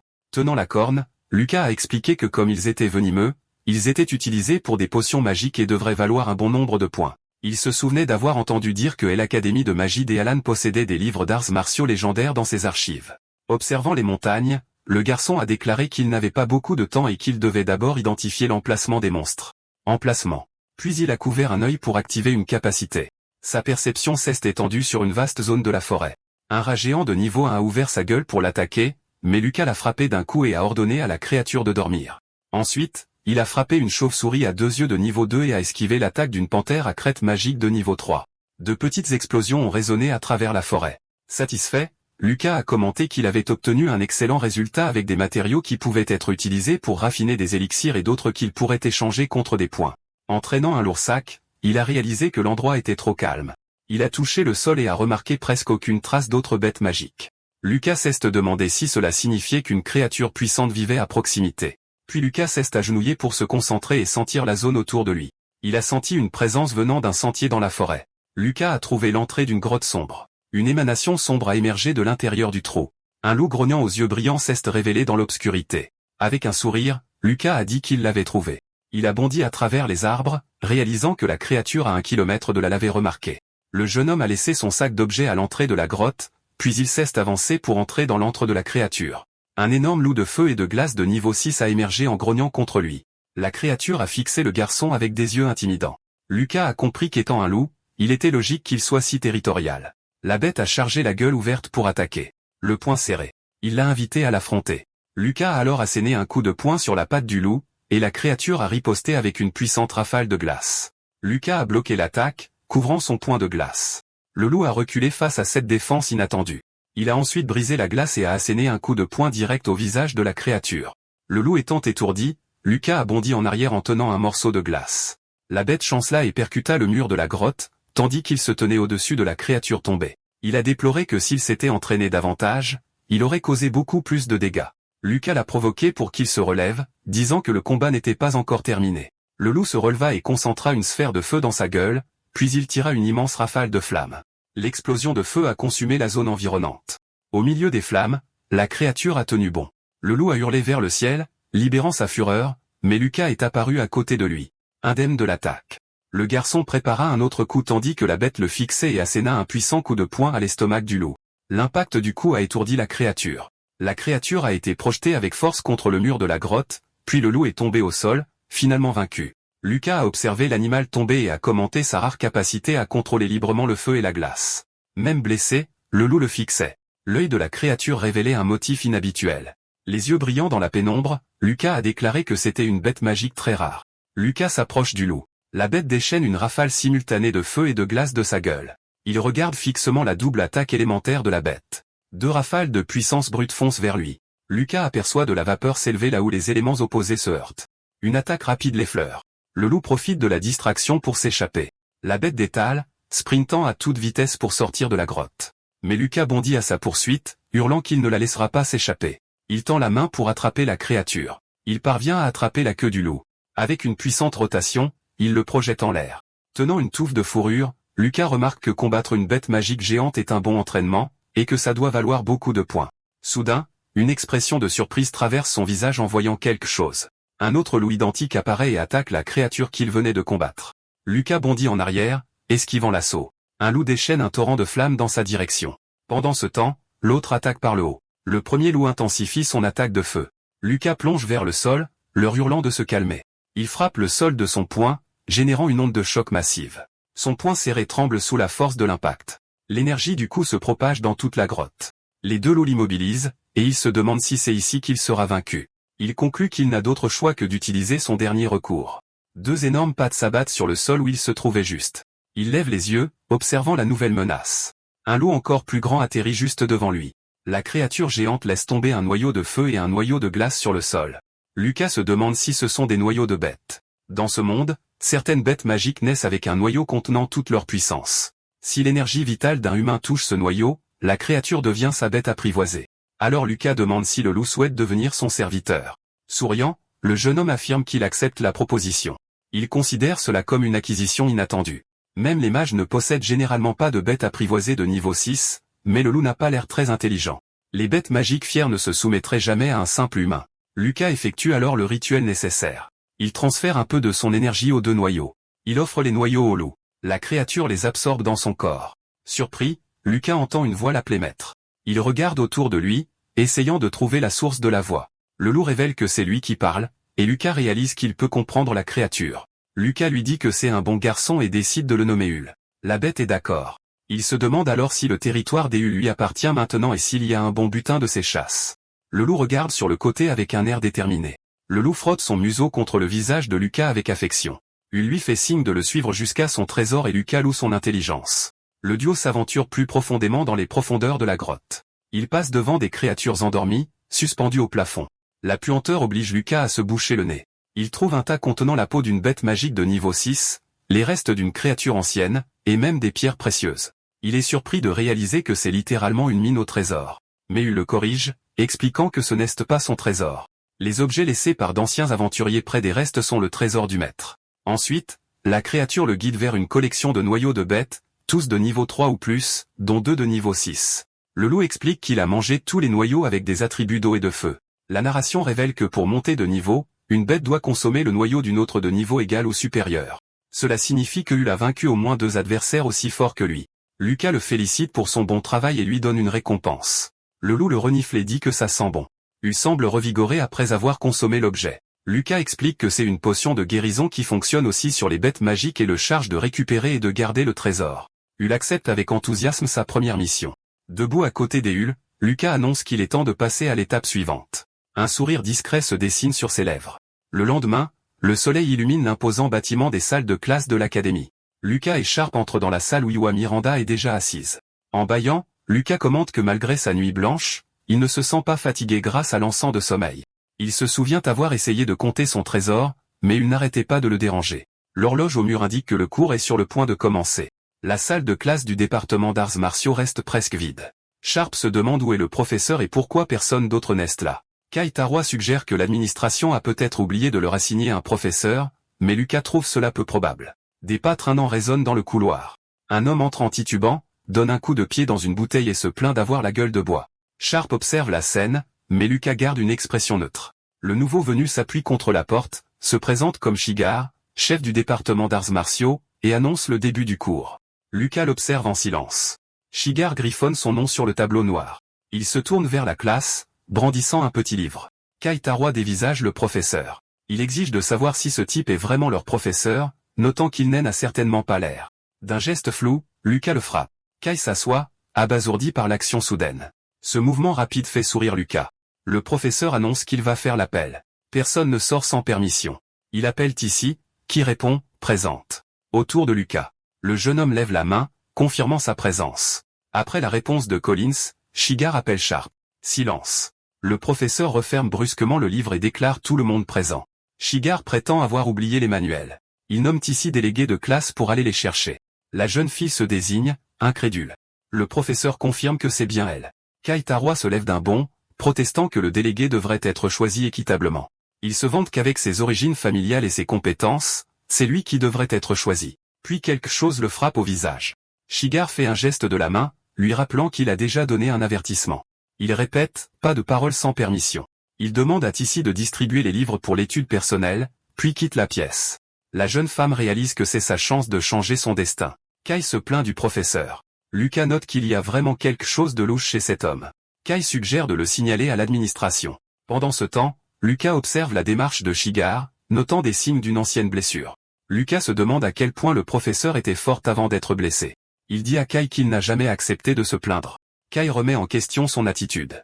Quelques heures plus tard, devant la cafétéria, Lucas se dit qu'un professeur fort et mystérieux rend les choses intéressantes. Dehors, Kai salue un camarade de classe et se plaint qu'ils n'ont eu que de l'étude personnelle à cause de ce professeur. Il continue de pester contre l'irresponsabilité du maître jusqu'à ce que Julia l'appelle « grand frère ». Lucas lui tapote la tête, lui demandant comment s'est passé son premier cours.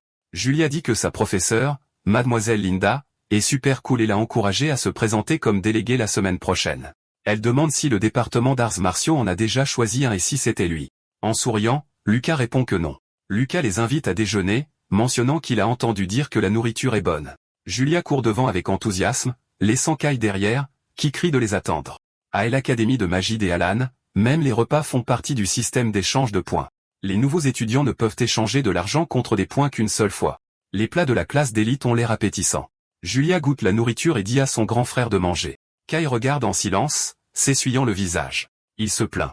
Ils ont tous les deux payé une pièce, mais la classe d'élite a obtenu 100 points tandis que le département d'arts martiaux n'en a eu que 10.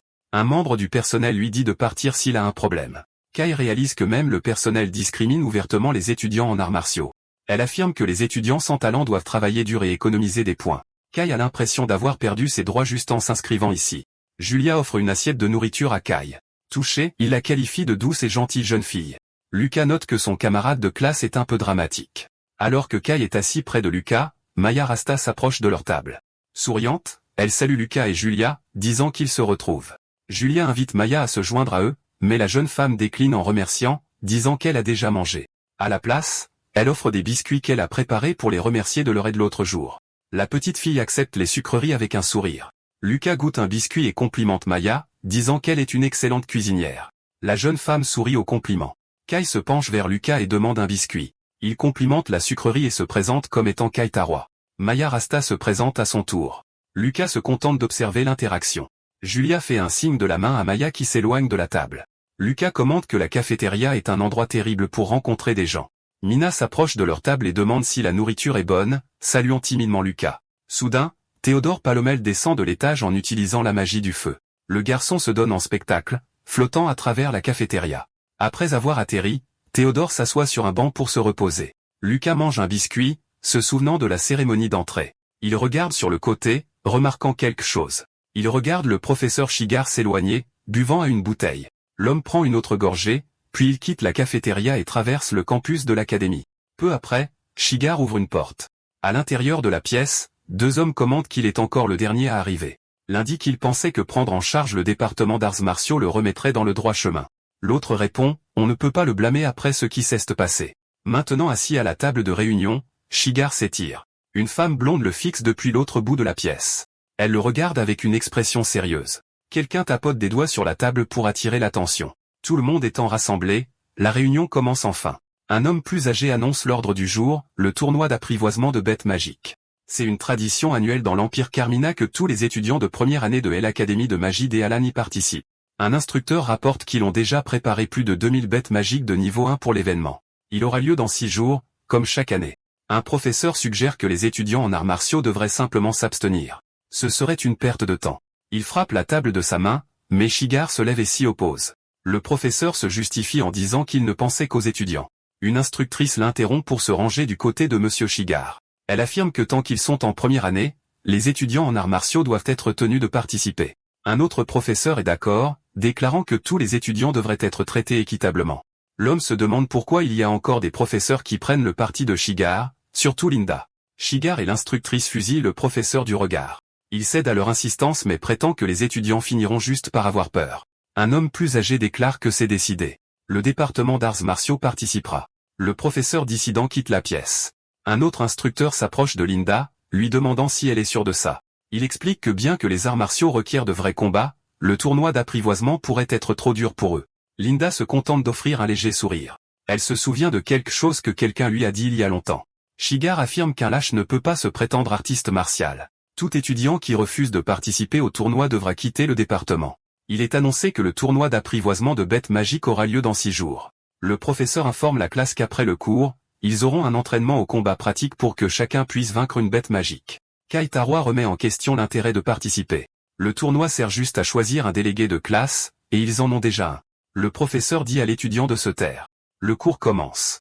Lucas pose son menton sur sa main, regardant ailleurs. Dehors, les étudiants commencent l'entraînement. Pendant l'entraînement, une étudiante est poussée contre un pilier en bois. Elle prépare sa posture de combat. Un étudiant commente à un autre que tout le monde a réussi l'examen d'entrée, donc ils ne sont pas si mauvais. Tissi attaque avec un coup de pied qui soulève la poussière. Lucas esquive l'attaque d'un camarade, envoyant l'attaquant chanceler en arrière. Shigar lève une bouteille et annonce qu'il est tard, mettant fin à l'entraînement du jour. Kaitara s'assoit par terre en disant que c'est enfin terminé. Collins s'approche avec Sharp, l'informant qu'il apportera sa nourriture plus tard. Kai demande s'il a conclu un autre marché. Il explique qu'il a échangé une pièce contre de la nourriture. Sharp demande pourquoi il n'a pas été informé d'une si bonne affaire. Collins s'excuse et promet à Sharp qu'il pourra avoir la prochaine, ce que Sharp accepte volontiers. Lucas observe leur interaction. Kai s'approche de Lucas, lui demandant s'il n'est pas très malin. Il passe son bras autour de Lucas, proposant de lui apprendre gratuitement. Lucas sourit et le remercie pour l'offre, mais décline. Kai se souvient alors que Lucas a une sœur dans la classe d'élite et n'a pas à s'inquiéter pour les points. Plus tard cette nuit-là, Lucas se dit que Kai a tout faux. Il affirme que même sans Julia, il ne s'inquiète pas pour la nourriture. Lucas s'essuie la bouche. Les bienfaits de la nature sont juste ici. Il se prépare à cuisiner un gros morceau de viande. La viande rôtit lentement sur un feu de camp. Assis près du feu, il pense qu'il pourrait utiliser l'heure du dîner pour s'entraîner s'il n'avait pas à raccompagner Julia. Il se souvient comment la vice-présidente, Mina, a essayé de se rapprocher de Julia aujourd'hui. Il ne peut pas baisser sa garde. Il décide que si elle a la moindre mauvaise intention, il l'arrêtera. La queue des Hull s'agite derrière lui, le faisant se retourner. Hull apparaît et regarde la viande en train de rôtir. Lucas offre la viande à Hull, lui disant de manger. Hull procède à la dévoration du repas. Lucas prévient alors qu'après avoir mangé, Hull l'aidera à s'entraîner. Il promet que ce sera un entraînement sans danger. Leur entraînement se déroule dans la forêt. Pendant ce temps, au domaine de la famille Ryan, une femme est assise seule sur un balcon la nuit. Holt s'approche par derrière. Il lui demande si elle pense encore aux enfants, et elle le confirme. Il commente que leurs cours ont probablement déjà commencé. Holt lui suggère d'aller leur rendre visite s'il lui manque tant que ça. Il propose de l'emmener puisqu'il doit passer par la ville de Daku pour le travail. Elle le remercie pour sa proposition. La femme exprime sa joie de pouvoir voir les enfants. Chez le comte Grindot, plusieurs silhouettes encapuchonnées se rassemblent dans une grande salle. 3 membres masqués observent les environs. Une femme aux cheveux verts accueille Jessica en lui disant qu'elle est heureuse qu'elle ait pu venir. Elle l'invite à s'asseoir. Jessica Ryan, portant un masque, observe l'hôtesse. L'hôtesse présente sa nouvelle création, le rêve de Jade, une boisson spéciale. Jessica prend un gobelet qu'on lui tend, contenant un liquide. La femme aux cheveux verts prend une petite fiole contenant une essence rare. Elle ajoute quelques gouttes au mélange en guise de touche finale. Elle dit à tout le monde de se régaler. L'hôtesse se déplace dans la salle, puis elle annonce le début de l'activité du jour. Jessica reste assise, observant la scène, son gobelet à la main. Jessica se demande comment une fillette de 11 ans a pu anéantir le groupe du Vent Noir. Elle explique que Julia a reçu une bénédiction de niveau 7. L'hôtesse commente que la fille a hérité du talent des familles Catherine et Miranda, mais la femme aux cheveux verts insiste sur le fait qu'un simple niveau 7 n'aurait pas dû pouvoir les vaincre. Elle attrape l'oreille de Jessica, disant que les efforts de sa fille ne porteront pas leurs fruits. L'hôtesse lui relève le menton. Elle lui demande si elle veut tuer Catherine et sa fille pour devenir la baronne. Jessica accepte et demande ce qu'elle doit faire. La femme aux cheveux verts se contente de sourire. Elle pose un symbole sur la table. L'hôtesse fait remarquer que le moment où un jeune bourgeon se fane est vraiment magnifique. Tissy mentionne avoir entendu dire qu'ils ont un entraînement au combat plus pratique ce matin, mais certains élèves se plaignent d'avoir mal partout, traitant Monsieur Shigard de monstre. Elle admet que ça fait mal, mais dit que c'est pour devenir plus fort. Un camarade de classe la questionne. Lucas et Kai, cependant, affirment ne ressentir aucune douleur, et Tissy les observe. Puis Kai se vante d'être le plus fort de la classe, soutenu par ses amis. Lucas se contente d'observer la scène de loin. Tissy note que les 4 semblent aller bien et en conclut qu'ils deviendront de grands artistes martiaux. Kai fonce au combat, leur criant de commencer. Lucas bloque le coup de poing de son adversaire. Kai regarde sa main se faire arrêter. Puis Lucas l'attaque d'un coup de paume. Il se prépare à une contre-attaque. D'un seul coup, il envoie Kai et les autres valser en arrière. Kai le complimente en disant que ce n'était pas mal du tout. Lucas répond que lui non plus. Lucas observe les autres élèves s'entraîner à distance. Il se retourne alors, sentant qu'on l'observe. Un vieil homme médite sous un grand arbre. Kai s'approche et demande si c'est ce vieil homme. Profitant de la distraction, Kai l'attaque en criant qu'il a laissé une ouverture.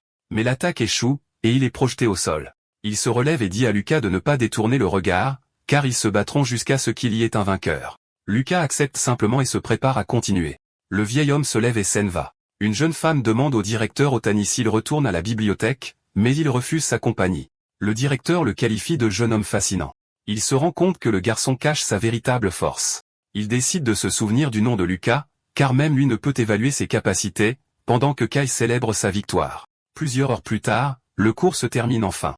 Il se souvient que l'après-midi, Monsieur Shigard a enseigné des techniques de massage, disant qu'il était important que tout le monde apprenne. Un camarade de classe de Lucas masse Sharp qui dit que c'est exactement le bon endroit. Lucas se dit que l'effet était incroyable, et qu'il est maintenant temps de progresser sur le nouveau terrain d'entraînement. Il décide d'abord d'aller acheter le matériel dont il a besoin pour cela. La boutique de fournitures magiques de l'Académie de Magie Alan propose un large choix de produits rares. Il entre dans l'endroit et le compare à un centre commercial. Un mannequin de haute qualité coûte 30 points, et comme partout ailleurs, il doit payer avec des points. Il se rend compte que le choix est grand, mais que tout est très cher. On dirait qu'il va dépenser 1000 par mois. Il se souvient que Julia gagne beaucoup de points, mais il ne peut pas continuer à dépendre d'elle. Il se sentirait mal si elle perdait son argent de poche. Pour aujourd'hui, il décide d'acheter juste la potion magique à mélanger à son bain. La prochaine fois, il échangera des matériaux de la grotte contre des points. La vendeuse somnole à son bureau. Elle lève la tête et se réveille. Lucas s'approche du comptoir et demande l'article qu'il veut. La vendeuse l'informe que le total sera de 5 points. Il utilise sa carte pour effectuer le paiement. La femme remarque à son uniforme qu'il est un étudiant en arts martiaux et qu'il dépense la moitié de ses 10 points de départ d'un coup. La vendeuse confirme le paiement de 5 points et lui tend le produit, et Lucas la remercie. Elle lui demande s'il peut vraiment utiliser tout ça, l'avertissant qu'il regrettera de gaspiller ses points. Mais il répond qu'il ne pense pas que ce sera suffisant et qu'il reviendra en acheter plus. La vendeuse en conclut qu'il est un noble, car les étudiants en arts martiaux n'ont pas de cours de potions. Elle se penche en arrière sur sa chaise en se plaignant que c'est pour ça qu'elle déteste les nobles. Cette nuit-là dans sa grotte, Lucas se détend dans un bain chaud. Il se dit que mélanger la potion dans le bain ne fait pas disparaître l'effet médicinal, et que ce serait un gaspillage de tout jeter. Il considère alors qu'il ne peut pas faire boire les eaux de son bain à quelqu'un d'autre. Il émerge de l'obscurité derrière lui. Lucas sort du bain, satisfait, et décide d'aller chercher des matériaux à échanger contre des points.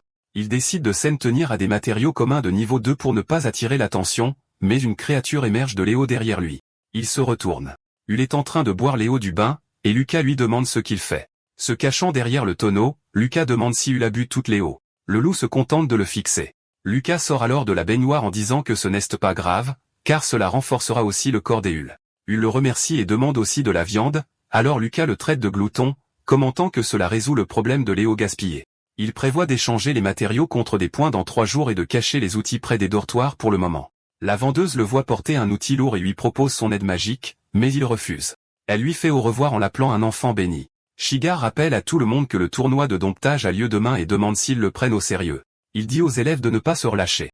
Ils peuvent abandonner et rentrer chez eux s'ils ne veulent pas s'entraîner. Le professeur fait remarquer que la jambe de Sharp est trop haute, le laissant vulnérable, puis se tourne vers Kai. Il remet en question le coup de poing faible de Kai, mais l'étudiant rétorque qu'il a déjà battu Lucas, Sharp et Collins. Le professeur frappe Kai puis demande aux 3 autres s'ils ont vraiment perdu contre ce type. Lucas, Sharp et Collins confirment que oui. Shigar met la main sur son visage en se plaignant que c'est pour ça que les nobles gâtés sont un problème. Il ordonne alors à Tissi de combattre Kai et elle accepte. Les deux se positionnent sur le terrain d'entraînement. Kai prévient qu'il ne se retiendra pas. Il prouvera qu'il est le plus apte à être le délégué de classe. Tissi l'invite simplement à commencer. Il avance avec un coup de pied, lui criant d'encaisser le coup.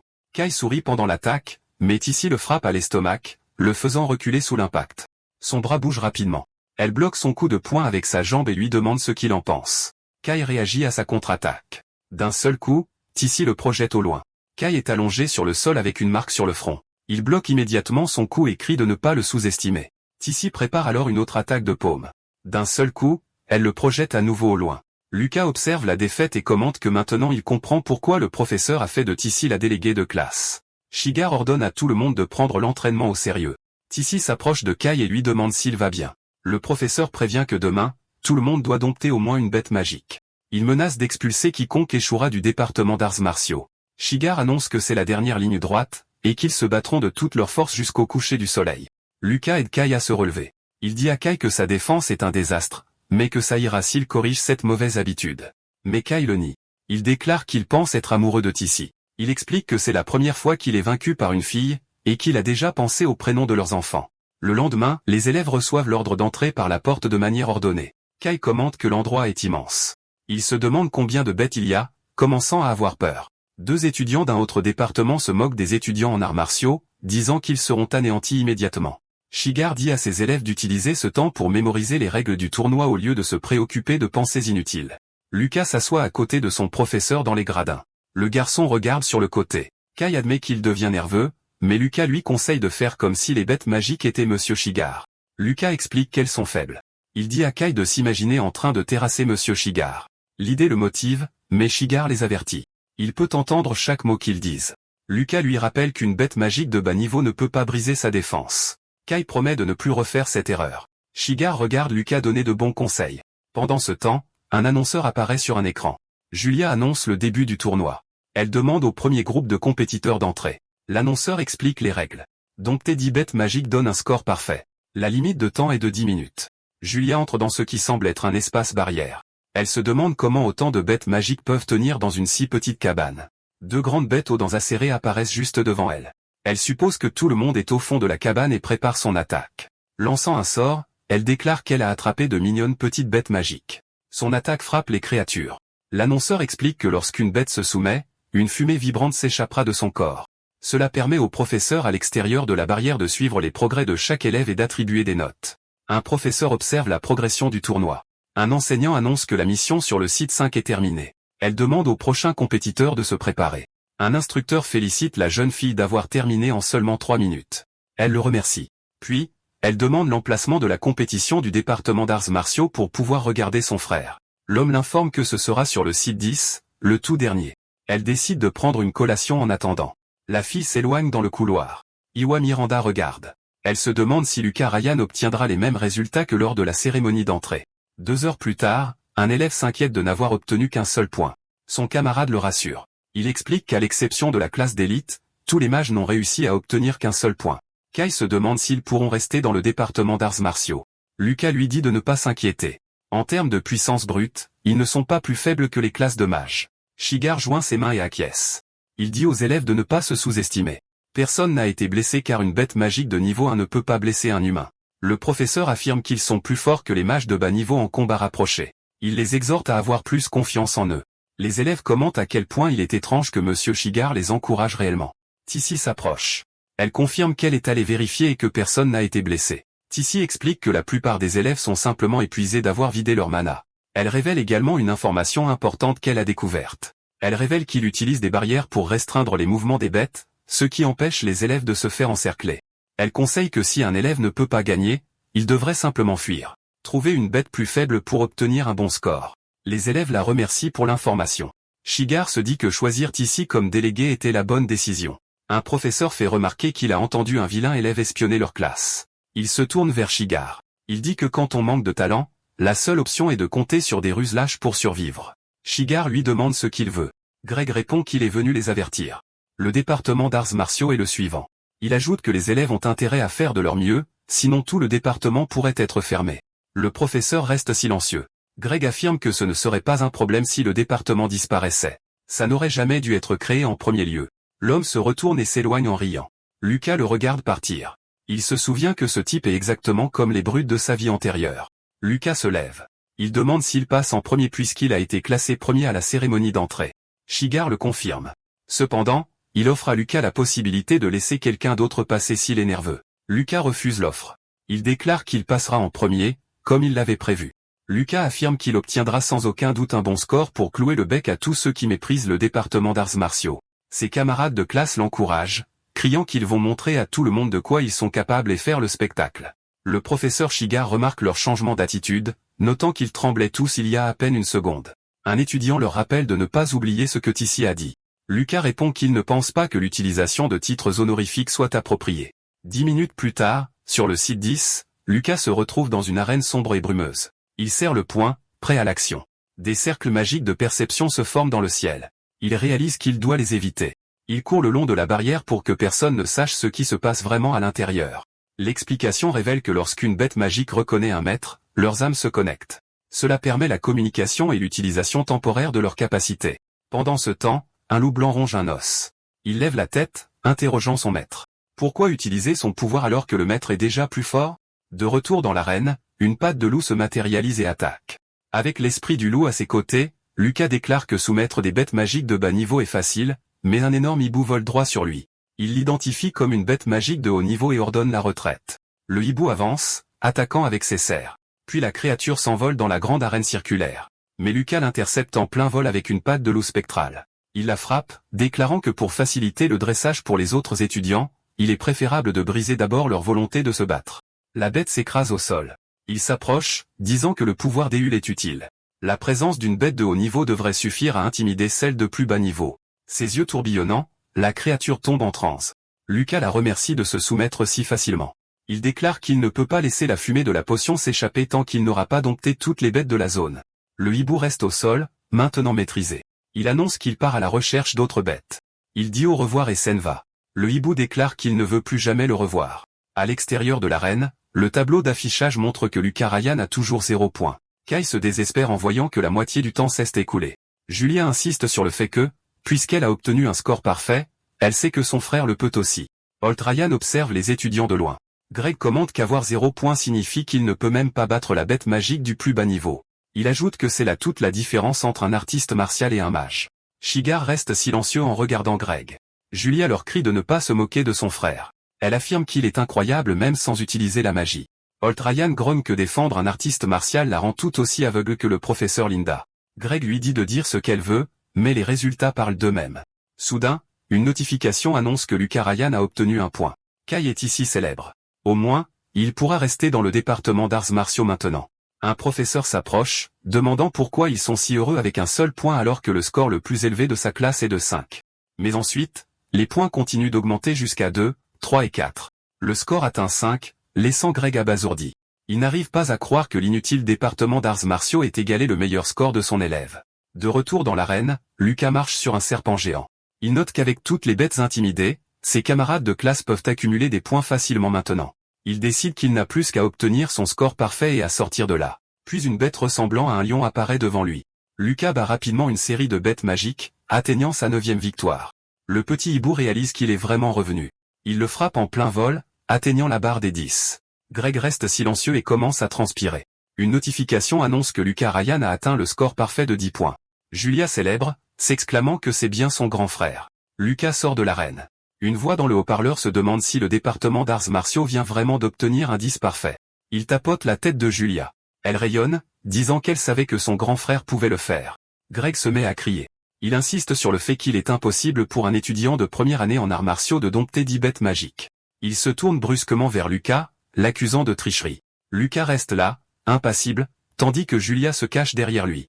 Shigar intervient, attrapant la main de Greg. Il déclare fermement que le garçon n'a rien fait de mal. Un surveillant s'approche. Il demande si Greg insinue qu'il a accepté un pot de vin pour permettre la triche. Greg réalise qu'il a oublié les surveillants. Se les mettre à dos serait un énorme problème. Il recule, expliquant qu'il a juste trouvé suspect que l'étudiant ait obtenu un score parfait alors que le mannequin d'entraînement s'est cassé plus tôt. Le surveillant décide d'enquêter quand même sur l'espace de la barrière. Kai se plaint qu'il se moque du jugement. Lucas le calme, lui disant de les laisser faire ce qu'ils veulent. Le jeune homme affirme qu'il n'a rien à cacher. 10 minutes plus tard, à l'intérieur de la barrière, une bête massive ouvre son œil. La barrière s'abaisse. Les bêtes réalisent qu'elles peuvent voir à l'extérieur et que l'humain puissant est parti. Décidant de s'échapper, elles volent tout droit hors de l'arène. Soudain, des chaînes piègent le hibou. Un surveillant note que les bêtes semblent très agitées, mais qu'elles ne sont pas assez affaiblies pour nécessiter une relocalisation. Il demande à son collègue s'il croit sincèrement que l'étudiant a obtenu un score parfait de manière légitime. L'autre surveillant répond qu'il n'a rien trouvé, mais que quelque chose a dû arriver aux bêtes magiques. Il accepte d'envoyer les 10 bêtes pour une inspection détaillée et de reprendre le tournoi. Une annonce est faite. Aucun problème n'a été trouvé lors de l'inspection. Les prochains concurrents doivent se préparer. Lucas note que même s'ils n'ont rien trouvé, il ne croit toujours pas en ses capacités. Mais il ajoute pour lui-même, la vraie surprise ne fait que commencer. Tissi discute avec le professeur Shigar, puis elle court dans l'arène. Déterminée, Tissi déclare qu'elle ne peut pas perdre contre Lucas non plus. Non plus. Un loup la charge à l'intérieur du ring. Elle attaque la bête avec une rafale de coups. Si elle ne peut pas la faire se soumettre en 30 secondes, elle décide de changer de tactique et de se diriger vers la porte. Tissi repousse le loup d'un coup de pied. La bête reconnaît son aura comme étant similaire à celle de ce monstre et se demande s'il est toujours dans les parages. Tissi serre le poing avec détermination. Elle frappe à nouveau le loup. Il se recroqueville au sol devant elle. La jeune fille se demande comment un loup noir de niveau 3 s'est soumis si facilement. Elle regarde sa main, se demandant si c'était juste une coïncidence. Tissi sourit, songeant que peut-être le département d'arts martiaux n'est pas si faible après tout. Ensuite, elle bondit sur une autre créature. Son score commence à grimper rapidement alors qu'elle bête bête après bête. Dehors, Kai crie des encouragements pendant que le professeur Shigar observe. Elle continue de se battre, accumulant encore plus de points. Puis, la jeune femme fait face à un énorme tigre à dents de sabre. D'un seul coup, elle bat son dernier adversaire. Une notification annonce que Tissi Imaru a obtenu le score parfait de 10. Kai célèbre, surpris qu'elle ait été plus rapide que Lucas, et se demande ce qui se passe. En quittant l'arène, elle se dit que les bêtes n'étaient pas si effrayantes. Être un artiste martial ne les rend pas plus faibles que les mages. Dans le troisième match, un étudiant attaque une créature ressemblant à une chauve-souris. La créature est projetée au sol. Collins obtient un 10 parfait, battant son adversaire avec une dague. Ensuite, dans le quatrième match, Sharp donne un coup de pied à une grande bête ressemblant à un singe. Il obtient également un 10 parfait. Dans le cinquième match, Kai Taroi frappe un tigre à dents de sabre.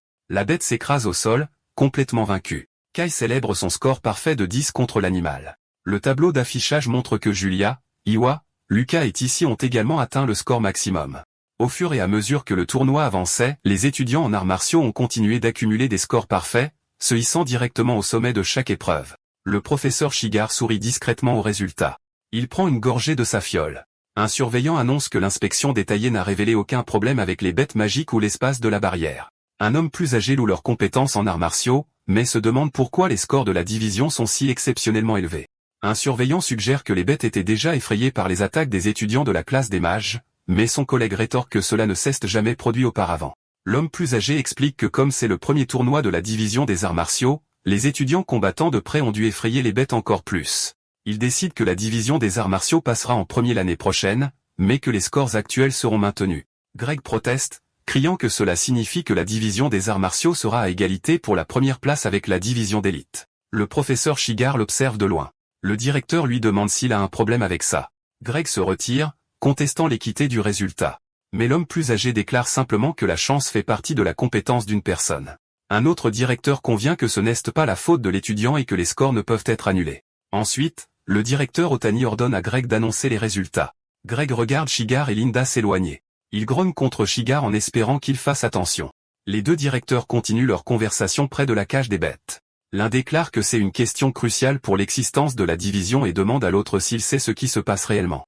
Le directeur Otani répond qu'il ne peut pas partager les détails, mais il promet que ce n'est rien de mal pour l'école.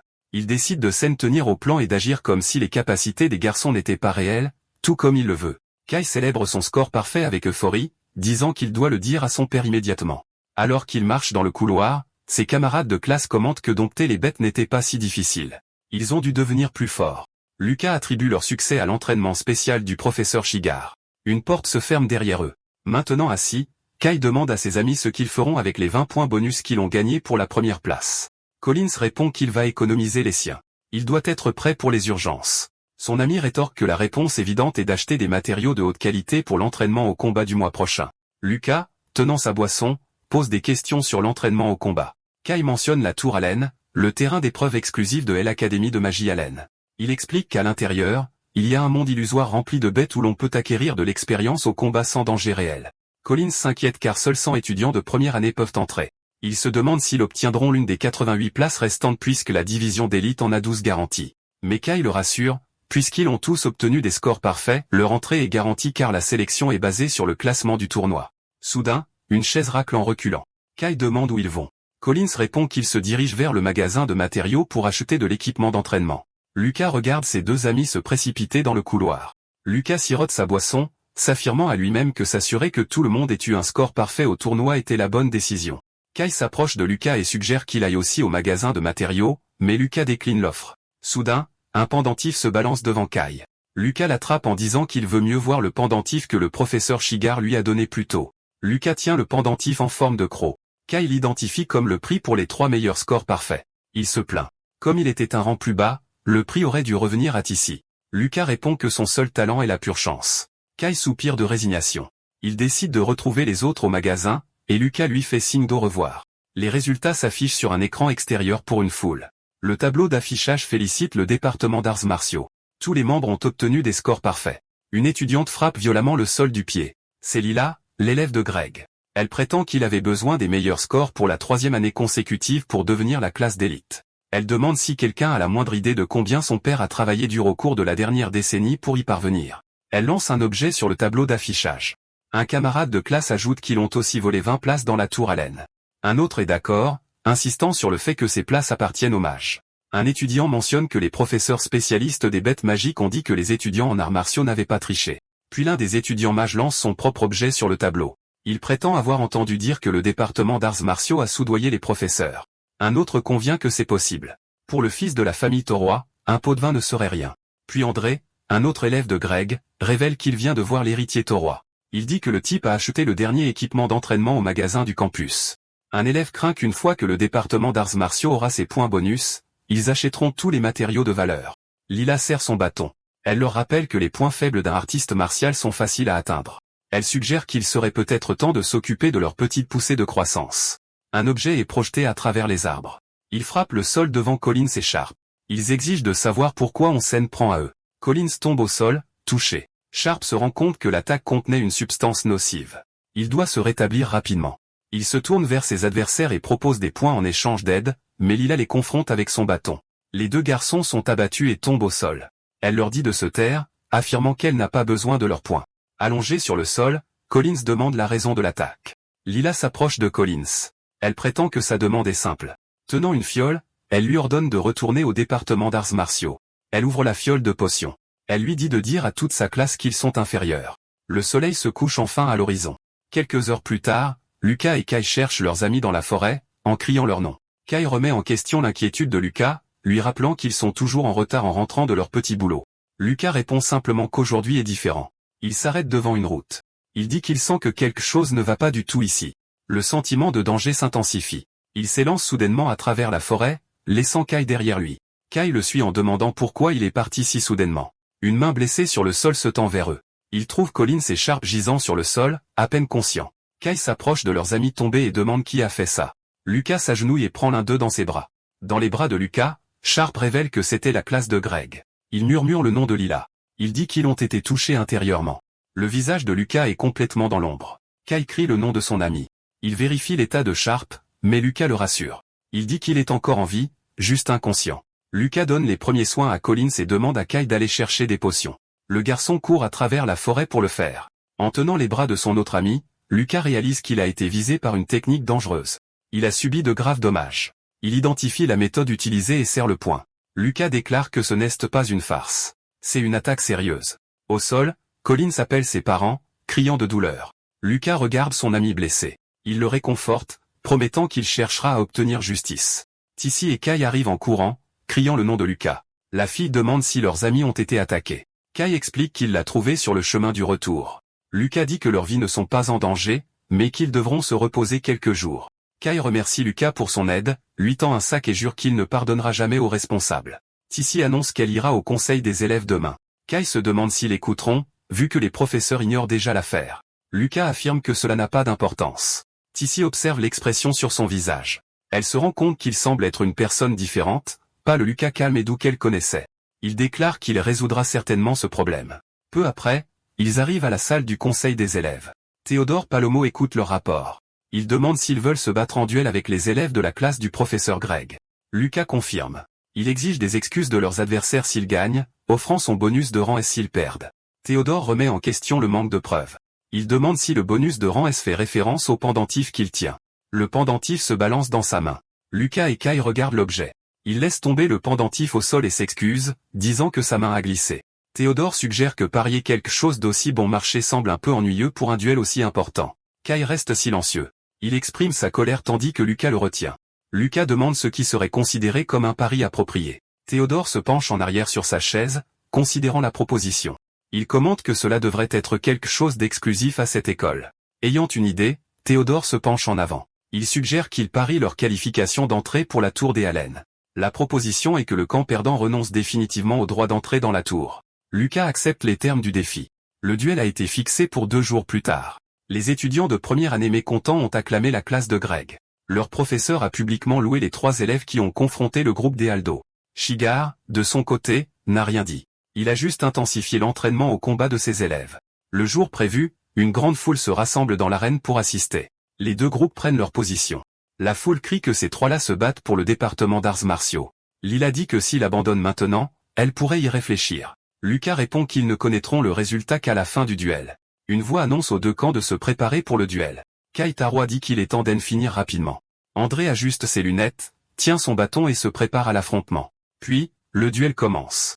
Kai avance pendant que André lance son sort. Il se déplace rapidement, esquivant les projectiles qui viennent vers lui. André n'arrive pas à croire que son adversaire ait esquivé chaque attaque. Kai demande si c'est tout ce qu'il a à montrer. Kai Taro esquive les projectiles entrants. Souriant, il demande si c'est tout ce que son adversaire a. André ajuste simplement ses lunettes. Il prétend que Kai n'a même pas réalisé qu'il est tombé dans un piège. Soudain, Kai remarque quelque chose. Ses pieds gèlent au sol. La glace grimpe rapidement sur ses jambes, l'immobilisant. André prévient qu'il n'y a plus d'échappatoire. Il fait ses adieux à son adversaire. Kai Taro empoigne la garde de sa dague. André frappe violemment son bâton contre le sol. L'impact résonne à travers la structure de glace massive. Il demande si l'autre comprend maintenant. Il déclare que c'est ce qui arrive quand on provoque un mage. Blessé, Kai ne peut que. Tu vas. André exige que Kai parle s'il veut se rendre. Dans les gradins, Lila remarque qu'un perdant est toujours un perdant. Elle propose de le laisser vivre s'il admet sa défaite maintenant. Irrité, Lucas Ryan demande combien de temps elle a l'intention de continuer à parler. Mais Kai, tenant un objet, demande si la magie de glace de l'adversaire peut geler la lave de la chaîne de montagne des bêtes magiques. Lila le traite d'idiot. Lucas lui crie de courir et de sortir de là. Une explosion massive secoue le centre de l'arène. André est projeté en arrière par l'onde de choc. Il réalise que c'était de la bave de lave et s'interroge sur les intentions de Kai. Kai charge à travers la fumée vers son adversaire. Il assène un coup décisif à la poitrine, brisant un cercle magique. André réagit avec douleur à l'impact. Dans le public, quelqu'un crie qu'un artiste martial a blessé un mage. Un autre spectateur souligne que la jambe de Kai est gravement blessée par l'explosion. Quelqu'un commente que Kai a sacrifié sa propre mobilité juste pour s'échapper et qu'il a beaucoup de cran. Souriant, Kai déclare qu'au moment où il a brisé le sort, son adversaire s'est rendu complètement vulnérable. André se demande comment il a pu être blessé par un simple artiste martial. Puis il crie qu'avec des jambes blessées, Kai ne peut pas esquiver et lui dit d'abandonner. Depuis les gradins, Lucas Ryan lance un autre objet vers l'arène. La fiole explose en plein air, créant une diversion. Kai continue de charger à travers la fumée. Il saute vers André qui le traite de fou. Ses mains commencent à geler. Kai se plaint que les utilisateurs de glace sont toujours négligents avec le coup de grâce. André recule, lui criant de rester à distance. D'un coup de tête, Kai brise le bouclier de glace de l'adversaire. Le coup atteint directement le visage d'André. Il est projeté en arrière par la force de l'impact. Au sol, André n'arrive pas à croire qu'il a perdu contre un artiste martial. Kai Taroa lève sa dague et annonce que le premier match revient au département d'arts martiaux. Il demande à Lucas Ryan s'il a vu à quel point c'était incroyable, mais Lucas révèle qu'il a mis une potion de renforcement dans son petit déjeuner. Kai demande ensuite si Tissi Sen sortira dans le prochain combat contre cette fille. Alors que Tissi entre dans l'arène, Lucas affirme qu'elle Sen sortira. Un spectateur commente que André a dû y aller doucement avec lui parce qu'il est de la famille Taroa. Tissi se demande alors pourquoi ils ne peuvent pas accepter qu'il ait gagné à la loyale. Soudain, elle esquive une attaque à grande vitesse. Plusieurs projectiles frappent le mur derrière elle, libérant une substance sombre. Lila la nargue à propos de l'attaque surprise et des principes moraux des artistes martiaux. Elle affirme que pour les mages, seuls les résultats comptent. Tissi charge à travers les tentacules et attaque son adversaire. Elle lui assène un coup de poing direct en plein visage. La mage se demande comment Tissi peut être si rapide en étant que de niveau 1. Les yeux de Lila s'écarquillent. Tissi lui saisit le bras et dit qu'elle va lui apprendre quelque chose. Elle explique que ses principes moraux incluent celui qui dit que la vie doit être valorisée. Lila crie en réalisant que c'est de la magie végétale. Tissi frappe alors les voies de mana de son adversaire avec une précision parfaite. Lucas Ryan serre le poing avec détermination. Il commente que le combat est décidé, louant la perception aiguisée de Tissi. Tissi avertit son adversaire de ne pas piétiner si vite la fierté d'un artiste martial. Alors qu'elle s'éloigne de Lila, le deuxième match est déclaré victoire pour le département d'arts martiaux. Des aiguilles tombent de la main de la mage vaincue. Dans une salle d'observation, un jeune homme interroge Mina sur le fait d'avoir autorisé l'utilisation d'aiguilles empoisonnées. Théodore Palomel lui dit simplement de ne pas être dramatique, car rien de grave ne s'est produit. Dans les gradins, Greg célèbre, disant que Shigar savait ce qu'il faisait en nommant Tissi comme représentante. Un des élèves de l'élite se plaint qu'au lieu d'être humilié, le plan était d'écraser l'esprit du département d'arts martiaux. Lucas croit qu'il y a encore une chance s'il utilise cette technique une fois de plus. Il entre dans l'arène pour la prochaine confrontation. De l'autre côté, son adversaire se prépare également. Une barrière s'élève autour de l'arène et le troisième match commence. Une attaque rapide se déplace le long du sol vers Lucas. Il regarde l'attaque approcher. L'adversaire avance à grande vitesse, laissant une traînée d'images rémanentes derrière lui. Il explique que certains mages apprennent aussi le combat au corps à corps et que ses clones laisseront Lucas sans défense. Tissi se demande quel est le plan de Lucas, car il ne fait que garder ses distances et se défendre. Lucas décide qu'il n'a pas encore besoin de montrer sa vraie force. Il frappe fort le sol du pied. Il s'avance pour au moins tester l'ennemi avec un coup de poing. Le mage ne croit pas ses yeux. Lucas le frappe d'un coup puissant. L'adversaire s'interroge sur la force de ce coup de poing. Il contre-attaque avec sa lame, se demandant s'il n'avait fait qu'imaginer des choses. Il remarque l'aura que Lucas a libérée pendant une seconde. Le mage déclare alors que c'est sa malchance. Lucas regarde l'attaque finale approcher. La lame frappe profondément son épaule. Il fixe la blessure en silence. Le mage attaque, prétendant que personne ne peut résister à son art du combat. Il promet de vaincre Lucas complètement. L'adversaire avance avec le coup, mais il se rend compte que sa technique ne fonctionne pas et prévient que Lucas ne s'en sortira pas indemne. Dans les gradins, Kai crie que Lucas est en difficulté et demande ce qu'on lui a fait. Le mage se moque, disant que le coup que Lucas cachait n'était qu'un bluff. Lucas saisit alors la lame, et son adversaire déclare que c'est la fin. Lucas serre fermement l'arme, déclarant que cela devrait déjà suffire. Lucas dit alors que c'est maintenant son tour. D'un seul coup de pied, Lucas fissure le sol de l'arène avec une onde de choc. Le mage est stupéfait qu'un artiste martial de niveau 1 puisse créer une telle onde avec une seule jambe. Lucas tient la lame et dit que maintenant ils n'ont plus à s'inquiéter que quelqu'un les voie. Alors il lui demande s'il est prêt. L'adversaire hurle que c'est une épée magique. Lucas le jette alors au sol avec force. L'épée magique percute sa main dans le processus. Le mage hurle et admet sa défaite. Lucas reste silencieux un instant. Depuis les gradins, Greg se demande pourquoi il abandonne alors qu'il pourrait gagner facilement. Shigar observe que Greg ne peut même pas percevoir à quel point son propre élève est blessé. Il déclare ensuite que cela pourrait encore devenir un problème. Les étudiants du département d'arts martiaux célèbrent la victoire dans tous les matchs. Ils s'enthousiasment à l'idée de pouvoir réellement battre des mages en duel. Soudain, Tissi crie à Lucas de faire attention alors que l'adversaire vaincu s'avance pour l'attaquer. Depuis sa chambre, Ewa regarde la scène et n'arrive tout simplement pas à y croire. Julia demande ce qui ne va pas, et Ewa Miranda explique que le mouvement ressemblait à la technique avancée de brûlure des méridiens. Elle affirme qu'il n'y a pas eu d'artiste martial capable d'utiliser cette technique dans l'Empire au cours des 100 dernières années. Pendant que Kai Touroy célèbre avec Lucas Ryan, Ewa se demande qui il est vraiment. Un des étudiants crie que les trois ont été incroyables et que les mages ne sont que des lâches. Tissi déclare alors qu'à partir de maintenant, elle défiera en duel tout mage qui les méprisera.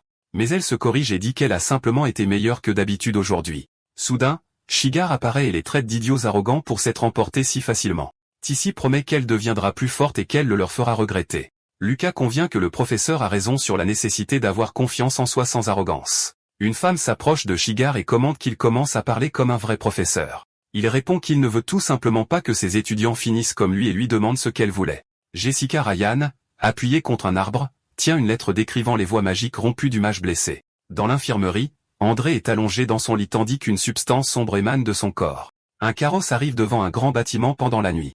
Quelqu'un frappe la table de sa main, se demandant comment un simple duel de première année a pu tourner à cette débâcle. Le directeur Otani déplore que les méridiens magiques de son fils aient été endommagés et qu'il ne pourra plus jamais utiliser la magie. Greg exige une punition sévère pour le responsable et la dissolution du département d'arts martiaux. Shigar entre dans la pièce, convenant que le coupable mérite une punition sévère. Il révèle ensuite que la magie utilisée par le trio lors du duel correspond à celle utilisée sur Sharp et Collins, faisant d'eux les coupables. Shigar demande au directeur de punir sévèrement Greg et les autres conformément au règlement de l'école. Greg réalise qu'il prévoyait de vaincre ses étudiants pendant le duel. Il demande pourquoi Shigar soulève ce point maintenant. Il attrape Shigar, lui disant de ne pas changer de sujet alors qu'il discute de qui est responsable de la technique interdite. Shigar déclare qu'il n'a pas encore été confirmé qu'il s'agissait de cette technique, et qu'un novice ne pourrait de toute façon pas l'utiliser. Greg est d'accord. Le garçon de la famille Ryan ne pourrait pas contrôler une ancienne technique interdite. Shigar souligne alors qu'un artiste martial avancé pourrait manier des arts interdits. Greg se souvient que le seul artiste martial avancé lors du duel était le professeur Shigar.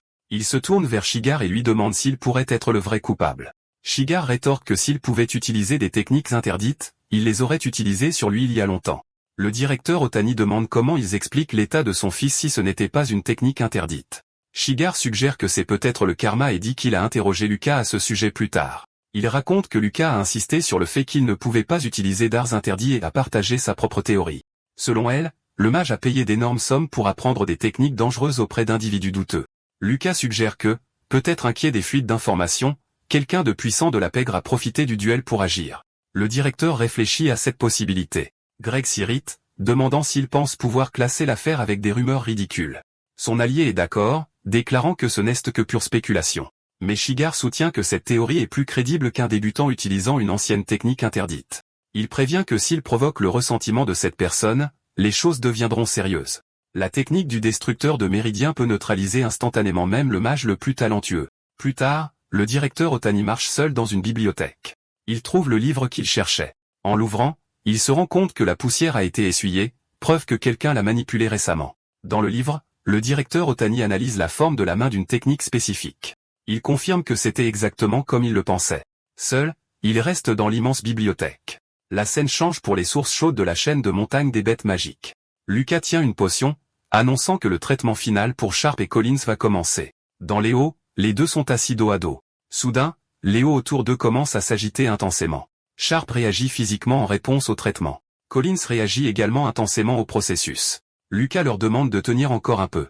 Il affirme que les artistes martiaux peuvent utiliser des techniques de guérison tout comme les mages. Plusieurs jours plus tard, un carrosse arrive dans la ville de DAC. Catherine Ryan commente à son mari Holt qu'ils verront bientôt les enfants. Ça fait un moment. Elle remarque que rien n'a changé depuis longtemps. Holt l'appelle par son nom, remarquant son expression, mais Catherine sourit et lui dit de ne pas s'inquiéter. Elle vient de se souvenir de quelque chose du passé. Soudain, elle aperçoit quelqu'un au loin. Un homme s'approche en menant un cheval. Catherine l'appelle Seiyan, et son jeune frère la salue en retour. Un souvenir d'il y a 10 ans commence, lorsque les tribus d'hommes-bêtes ont lancé une attaque massive. Les créatures avançaient sur le territoire. Le peuple s'est uni pour résister, et après 3 jours et 3 nuits de combat, les deux camps ont subi de lourds dégâts. Dans cette guerre, une jeune mage a combattu les bêtes. C'est là que le jeune commandant des chevaliers Alt Ryan et la mage Catherine Miranda se sont rencontrés. Alt affrontait des ennemis sur le champ de bataille. Catherine le regardait pendant le combat. Ayant affronté le danger ensemble, les deux se sont promis de passer leur vie comme un seul être. Mais son père s'est farouchement opposé au mariage. Alors Catherine a coupé tous les liens avec la famille Miranda. Seiyan réfléchit alors au fait que leurs enfants se sont d'abord rencontrés à l'école de magie des Hallen. Il commente que le temps passe vite. Il dit qu'il a entendu dire que ses enfants sont excellents et que leur père a commenté que Julia lui ressemblait, ce qui surprend Catherine. Il l'invite ensuite à rentrer à la maison, disant que leur père a toujours voulu la voir, mais Seiyan précise que l'invitation ne s'adresse qu'à elle. Elle comprend que cela signifie que Holt n'est pas inclus. Holt lui dit d'y aller. Il doit de toute façon aller sur les lignes de front. Catherine est visiblement secouée par la situation, mais il la rassure, disant qu'il est heureux qu'il la laisse rentrer chez elle et qu'il viendra la chercher à la fin de la campagne. Holt lui dit alors au revoir et part pour sa mission. Seyon révèle que Holt a demandé son aide pour une réconciliation, mais que son père n'a toujours pas pardonné à une mage noble d'avoir épousé un artiste martial. Il souhaite qu'un jour quelqu'un apparaisse pour dissiper les préjugés de la société contre les artistes martiaux. Ailleurs, Lucas Ryan éternue soudainement. Lucas se demande s'il a attrapé un rhume malgré un entraînement si intense, tandis que Julia commente qu'il est rare que Kai achète de la nourriture pour les autres. Kai leur dit de le laisser tranquille, maugréant qu'il fera payer la note aux autres quand ils seront complètement guéris. Lucas répond simplement qu'il trouve ça juste. À proximité, des étudiants l'appellent le roi de la chance, répandant des rumeurs selon lesquelles il n'a gagné que parce qu'un tiers a attaqué son adversaire. André se demande de qui viennent ces ragots. Kai dit qu'il va livrer le déjeuner au dortoir et demande à Lucas d'aller de l'avant avec Julia à la cafétéria. La jeune fille mange son dessert avec joie. Lucas lui demande si sa barrette est nouvelle, et Julia confirme que c'est un cadeau d'Eloa de la famille Miranda. Il en conclut que, comme elle est une mage de génie, il n'est pas surprenant qu'il veuille se rapprocher et faire partie de la famille. Lucas demande alors à sa sœur de bien s'entendre avec Loa pour le bien de leur mère. Julia s'enthousiasme, disant qu'elle doit écrire une lettre à sa mère pour lui annoncer qu'elle est devenue déléguée de classe. Mina s'approche de la table et félicite la jeune fille pour sa réussite. Elle déclare ensuite que Julia deviendra certainement un pilier de l'école à l'avenir et qu'elle la soutiendra toujours. Un groupe d'étudiants passe à côté d'eux, heurtant l'épaule de Mina. Elle les regarde simplement s'éloigner en silence. Un peu plus tôt, Jessica Ryan explique à Ewa Miranda que même si elle a des compétences comparables à celles de Julia en magie mentale, l'autre fille la surpasse dans tous les autres domaines. Pour cette raison, elle considère Julia plus apte à être la déléguée de classe. Elle demande alors à Ewa de bien vouloir comprendre. Ewa serre le poing et déclare qu'elle prouvera avec ses capacités que le professeur ne fait que favoriser Julia. De retour dans le présent, Julia regarde Ewa quitter la cafétéria. Elle commente que sa colocataire est partie et ne semble pas manger correctement. Alors Julia décide de lui acheter un déjeuner et de le lui apporter. Mina s'approche et lui demande si elle est proche d'Eloa. Julia répond que oui et loue son incroyable magie mentale, et Lucas convient que c'est quelque chose de rare. Mina commence alors à dire « mais » et active un cercle magique autour de leur table. Lucas identifie le sort comme un cercle magique de silence pour empêcher le son de s'échapper. Avec un doigt sur les lèvres, Mina commente qu'il est difficile de traiter avec des gens très intelligents. Elle lui offre ensuite sa nourriture, disant que sa magie du vent est également intéressante. Lucas prend un morceau de son assiette et demande directement quelle est la vraie raison de sa visite. Mina ajuste ses lunettes, estimant que l'ingérence du frère de Julia ne sera pas un problème. Elle loue la perception de Lucas et décide d'être directe. Puis elle leur demande s'ils connaissent la chaîne de montagne des bêtes magiques où une anomalie écologique a été détectée. Mina explique que les bêtes magiques de bas niveau ont diminué de façon drastique, et que même les petits de léopard à crête magique ont disparu. Un souvenir montre à quel point ces créatures étaient courantes dans la région, et elle révèle qu'il y a 3 jours, l'équipe d'enquête de l'Empire a découvert l'antre d'une bête magique de haut niveau. Julia demande immédiatement si ce n'est pas l'antre du Ru. Lucas reste silencieux, absorbant l'information. Il demande ensuite si elle veut qu'il effectue une mission sur le terrain et quel est le niveau de difficulté. Mina lève un doigt et les informe que la difficulté est de 100 points. Lucas et Julia sont surpris par le niveau de la mission. Lucas croit que même ainsi, lui et Julia peuvent accomplir la tâche facilement. La scène change pour le domaine de la famille Miranda. Là, le duc Soa Miranda, chef de la famille, savoure un repas. D'autres membres de la famille sont assis à la longue table à manger. Sion observe que son père têtu a fait rester sa sœur dans la chambre d'amis même si son ancienne chambre était déjà propre. Il note ensuite que l'ambiance est funèbre car sa sœur n'a pas touché à la nourriture.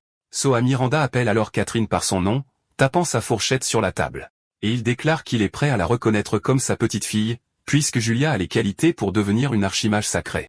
Catherine le remercie, mais lorsqu'elle mentionne que Lucas est aussi un excellent artiste martial, son père déclare que c'est sans importance.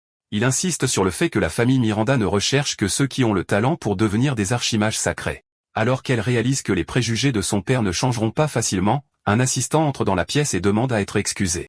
Il remet alors une lettre informant que l'équipe d'enquête a envoyé de nouvelles informations depuis la chaîne de montagne des bêtes magiques. Catherine s'interroge sur la raison de cette enquête soudaine dans la chaîne de montagne. Soa lit le rapport, qui détaille une nouvelle zone découverte sous l'antre avec un niveau de danger inconnu. Seyon s'inquiète que les enfants de l'école de magie des Halènes, située juste à côté, puissent être en danger. Mais le duc déclare que tant qu'ils resteront à l'école avec les professeurs et leurs subordonnés, il n'y aura aucun danger. Il dit alors à Catherine d'attendre que l'affaire soit résolue avant d'aller voir ses enfants. Elle baisse la tête et accepte la décision de son père. Une mission apparaît, nécessitant un groupe de 5 personnes, dont un membre du conseil des étudiants. Un étudiant à proximité réagit à la nouvelle. Mina s'interroge sur ce changement car la veille il n'y avait pas de limite, et le préposé explique que le président a modifié les règles à cause d'une wyvern. Elle comprend alors que Théodore a changé les conditions exprès, doutant qu'elle puisse réunir le groupe. Lucas observe la situation et se demande si la vice-présidente est si seule qu'elle ne peut recruter personne, se souvenant de son approche envers Julia. Mina se retourne et s'excuse, suggérant qu'ils devront abandonner la mission. Alors Lucas propose de s'occuper du recrutement, et Julia déclare avec enthousiasme qu'ils vont aider. En les remerciant, Mina pense qu'elle se sent mal de les utiliser comme des pions. Elle reste silencieuse un instant. Soudain, une voix appelle l'aîné. Kai Taro arrive en disant qu'il va donner un coup de main puisque son meilleur ami Lucas part en mission sur le terrain. Maya Rasta se présente également, expliquant qu'elle est une spécialiste utile en magie de guérison à base d'eau. Mina retire ses remerciements en déclarant que ses étudiants de première année ne seront qu'un fardeau. Julia demande pourquoi Lucas a appelé Maya au lieu d'Eloa, et il répond simplement que Loa ne l'écouterait pas. La vice-présidente décide que cela n'a pas d'importance car ils sont là pour faire le nombre, et elle et Julia s'occuperont de la mission. Mina annonce qu'ils partiront immédiatement, expliquant que le voyage prendra une demi-journée même avec la magie d'accélération. Plusieurs heures plus tard, le groupe traverse la forêt à grande vitesse. En arrivant, elle annonce qu'ils ont atteint la destination. Elle trouve des traces de bataille et un blason de la famille Miranda sur le sol. Lucas demande si l'endroit est inspecté par l'équipe d'exploration de l'Empire. Il se tourne vers Julia et commente que c'est une bonne chose qu'il n'ait pas trouvé la demeure du Ru. Soudain, Lucas lève les yeux. Il alerte d'une attaque ennemie venant d'Eno pendant qu'une créature ailée s'avance. Mina lance rapidement un sort de tempête. L'enchantement frappe la créature de plein fouet. La menace est neutralisée et tombe au sol. Puis un autre monstre apparaît pour attaquer Mina. Elle se tourne pour faire face à la nouvelle menace, mais Kai se place devant elle et bloque le coup avec son bouclier magique. Il les prévient alors de leur laisser le combat rapprocher. Kai se défend contre l'attaque de la créature avec son bouclier. Puis Lucas entre en action et affronte un autre monstre, ce qui pousse Kai à crier son nom. Lucas l'avertit de ne pas voler la vedette et le met au défi de suivre sa vitesse. Pendant ce temps, Maya crée une barrière d'épris de Léo et déclare qu'elle s'occupera du soutien. D'autres créatures ailées s'approchent et entourent le groupe. Mina observe la situation et commente que cela faisait longtemps qu'elle n'avait pas ressenti cette coordination d'équipe. Elle se tourne vers Julia et explique que la bête magique n'aime pas la magie du vent et de la foudre, indiquant que c'est son tour. Julia commence à chanter un enchantement avec son bâton, se concentrant pour le sort. Elle invoque une magie de barrière. Une grande barrière se forme, piégeant les créatures volantes à l'intérieur. Les monstres emprisonnés sont frappés par la puissance de l'enchantement. Près de l'endroit où une créature a été vaincue, Lucas commente que la magie de foudre de Julia a toujours une puissance incroyable. Kai s'approche et appelle Mina, qui reste silencieuse. Julia se tourne alors vers son aîné et lui demande si elle a dit quelque chose. Mina répond que ce n'était rien, mais qu'elle avait sous-estimé les capacités de ses pions.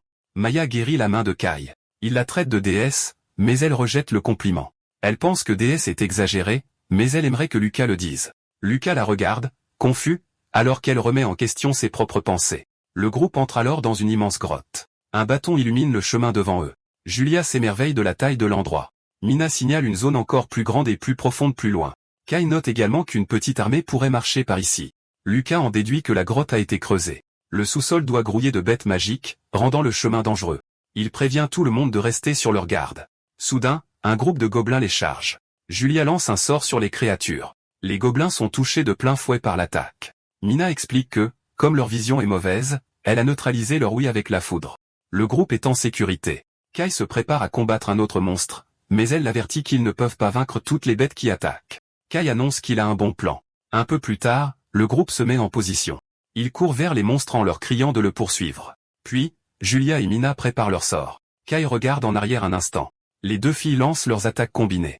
La magie frappe le groupe de créatures de plein fouet. Une explosion massive se produit. Lucas commente l'efficacité du plan. Il se demande si Kai est aussi une personne réincarnée, comparant la tactique aux attaques de zone dans les jeux. Kai explique que son idée était d'attirer les ennemis pour que Mina et Julia puissent les anéantir d'un seul coup. Il se tourne vers Lucas et dit que cette technique n'est possible que grâce à son équipement. Lucas répond qu'il ne devrait pas penser que tout le monde cherche juste à attirer l'attention.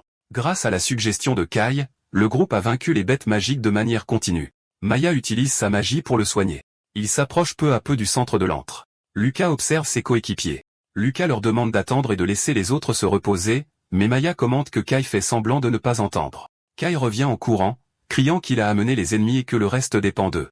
Il regarde alors en arrière et se rend compte que tout le monde est parti, demandant où ils sont allés. Lucas dit que même si c'est sa faute, il va falloir sacrifier leur coéquipier, vu qu'il est à court de mana. Julia souhaite à Kai d'être heureux dans l'au-delà. Maya affirme qu'elle le sauvera s'il respire encore, mais Mina lui conseille de ne pas le prendre au sérieux. Soudain, Un bruit fort résonne dans la grotte, faisant lever les yeux à Maya. Elle demande si le bruit venait de Kai. Lucas répond que ça venait du centre de l'antre où l'équipe d'exploration a probablement trouvé le boss. Mina suggère qu'il devrait aller voir la situation. Lucas s'avance un peu et remarque que l'odeur dans l'air est très lourde. Mina offre alors à Julia une potion de récupération qu'elle a apportée de chez elle. Elle dit qu'ils n'auront probablement pas besoin d'intervenir, mais qu'ils devraient vérifier au cas où. Le groupe avance et tombe sur une scène de combat intense. Mina se rend compte que toute l'équipe d'exploration a été vaincue et ordonne une retraite immédiate. Lucas se retourne brusquement. Une créature géante émerge des décombres juste devant eux. Mina se tourne brusquement sur le côté. Puis une créature géante la charge avec une hache. La créature se rapproche. Mina se demande pourquoi un minotaure, un monstre de classe calamité, serait ici. Lucas se rend compte que quelque chose ne va pas. Un monstre aussi puissant ne devrait pas apparaître dans une mission scolaire. Pourtant, il reconnaît cette présence. Il crie à Mina de faire attention et la pousse hors de danger. La hache du minotaure s'abat violemment. Lucas crée une protection magique. Le cou de la créature est bloqué par un mur de glace. Julia court pour aider Mina, tandis que Lucas lui demande si c'est elle qui a invoqué le bouclier de glace. Il se retourne en entendant sa réponse négative. Mina signale que c'était la personne dans la main du minotaure. L'homme qui est tenu attaque la créature, lui demandant si c'est elle qui se dresse sur son chemin. Le groupe regarde, choqué que l'homme les ait sauvés alors qu'il était si blessé. L'homme leur demande d'appeler l'armée impériale. Il révèle alors que l'ancien sceau a été brisé. La créature serre fermement sa main. Le minotaure menace de détruire tout le monde. Julia et Maya réagissent à la scène. Une potion tombe de la main de l'homme sur le sol. Julia se tourne dans la direction du son. Le minotaure s'approche de l'homme tombé, mais celui-ci utilise la potion, disant que c'est le monstre qui dit n'importe quoi et qu'il doit être vaincu. Une énorme masse de glace apparaît et piège la créature. L'homme leur demande alors de fuir et de rapporter ce qui se passe. Mina et Julia sont d'accord et commencent à se replier. Lucas se retourne et promet de revenir pour le venger. L'homme leur crie de fuir tant qu'ils le peuvent encore. Piégés dans la glace avec la créature, ils croient avoir fait tout ce qu'ils pouvaient. Puis le minotaure se libère, se demandant comment un insecte ose l'attaquer par surprise. La créature se prépare à attaquer l'homme, disant qu'il sera le premier. Soudain, une attaque frappe le monstre. Julia attaque le minotaure avec son bâton, affirmant que l'homme n'est pas un insecte, mais un grand guerrier. Mina s'avance aussi et lance une bombe de vent. Elle se demande pourquoi ils attaquent au lieu de fuir, puisque l'homme a risqué sa vie pour leur faire gagner du temps. Lucas dit alors qu'il va retenir la créature et demande à Mina d'aller faire son rapport. Elle répond qu'il est impossible pour un premier année comme lui d'affronter un monstre de classe calamité. Lucas dit simplement que ce ne sera pas facile. Un gros rocher tombe du plafond de la grotte. Le minotaure menace de les achever tous. Lucas insiste pour que les autres fuient et lui laissent le monstre. Mais Mina le pousse et lui crie de se replier, déclarant qu'il est de son devoir de vice-présidente de protéger tout le monde. Il l'observe et pense qu'elle est plus courageuse que ce à quoi il s'attendait. Julia refuse de fuir et Maya révèle qu'elle a envoyé une demande d'aide à Kai, suggérant qu'ils se battent tous ensemble. La créature pousse un rugissement. Même avec les attaques combinées, Mina se rend compte qu'ils ne pourront pas gagner. Lucas se tourne vers elle et lui demande de croire en tout le monde. Fixant la créature, Lucas affirme qu'il est hors de question qu'ils perdent contre un monstre comme ça. Le minotaure s'avance et frappe le sol de son poing. Lucas se prépare à l'affrontement. Il assène alors un coup de poing direct au monstre. Mina lui demande de continuer la diversion pour qu'elle puisse attaquer une ouverture, et il accepte. La créature s'énerve et les traite de vermine. Le monstre prépare une nouvelle attaque contre Lucas. Lucas regarde en arrière et voit que la magie de Julia est prête. Elle crie alors au minotaure de laisser son frère tranquille.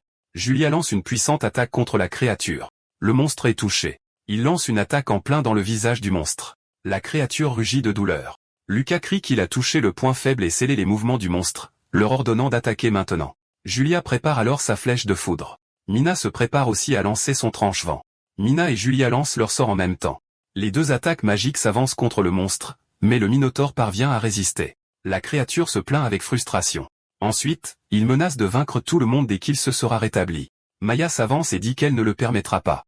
Elle lance alors une grande sphère d'eau sur la créature. L'attaque d'eau frappe le minotaure de plein fouet, mais le monstre reste impassible.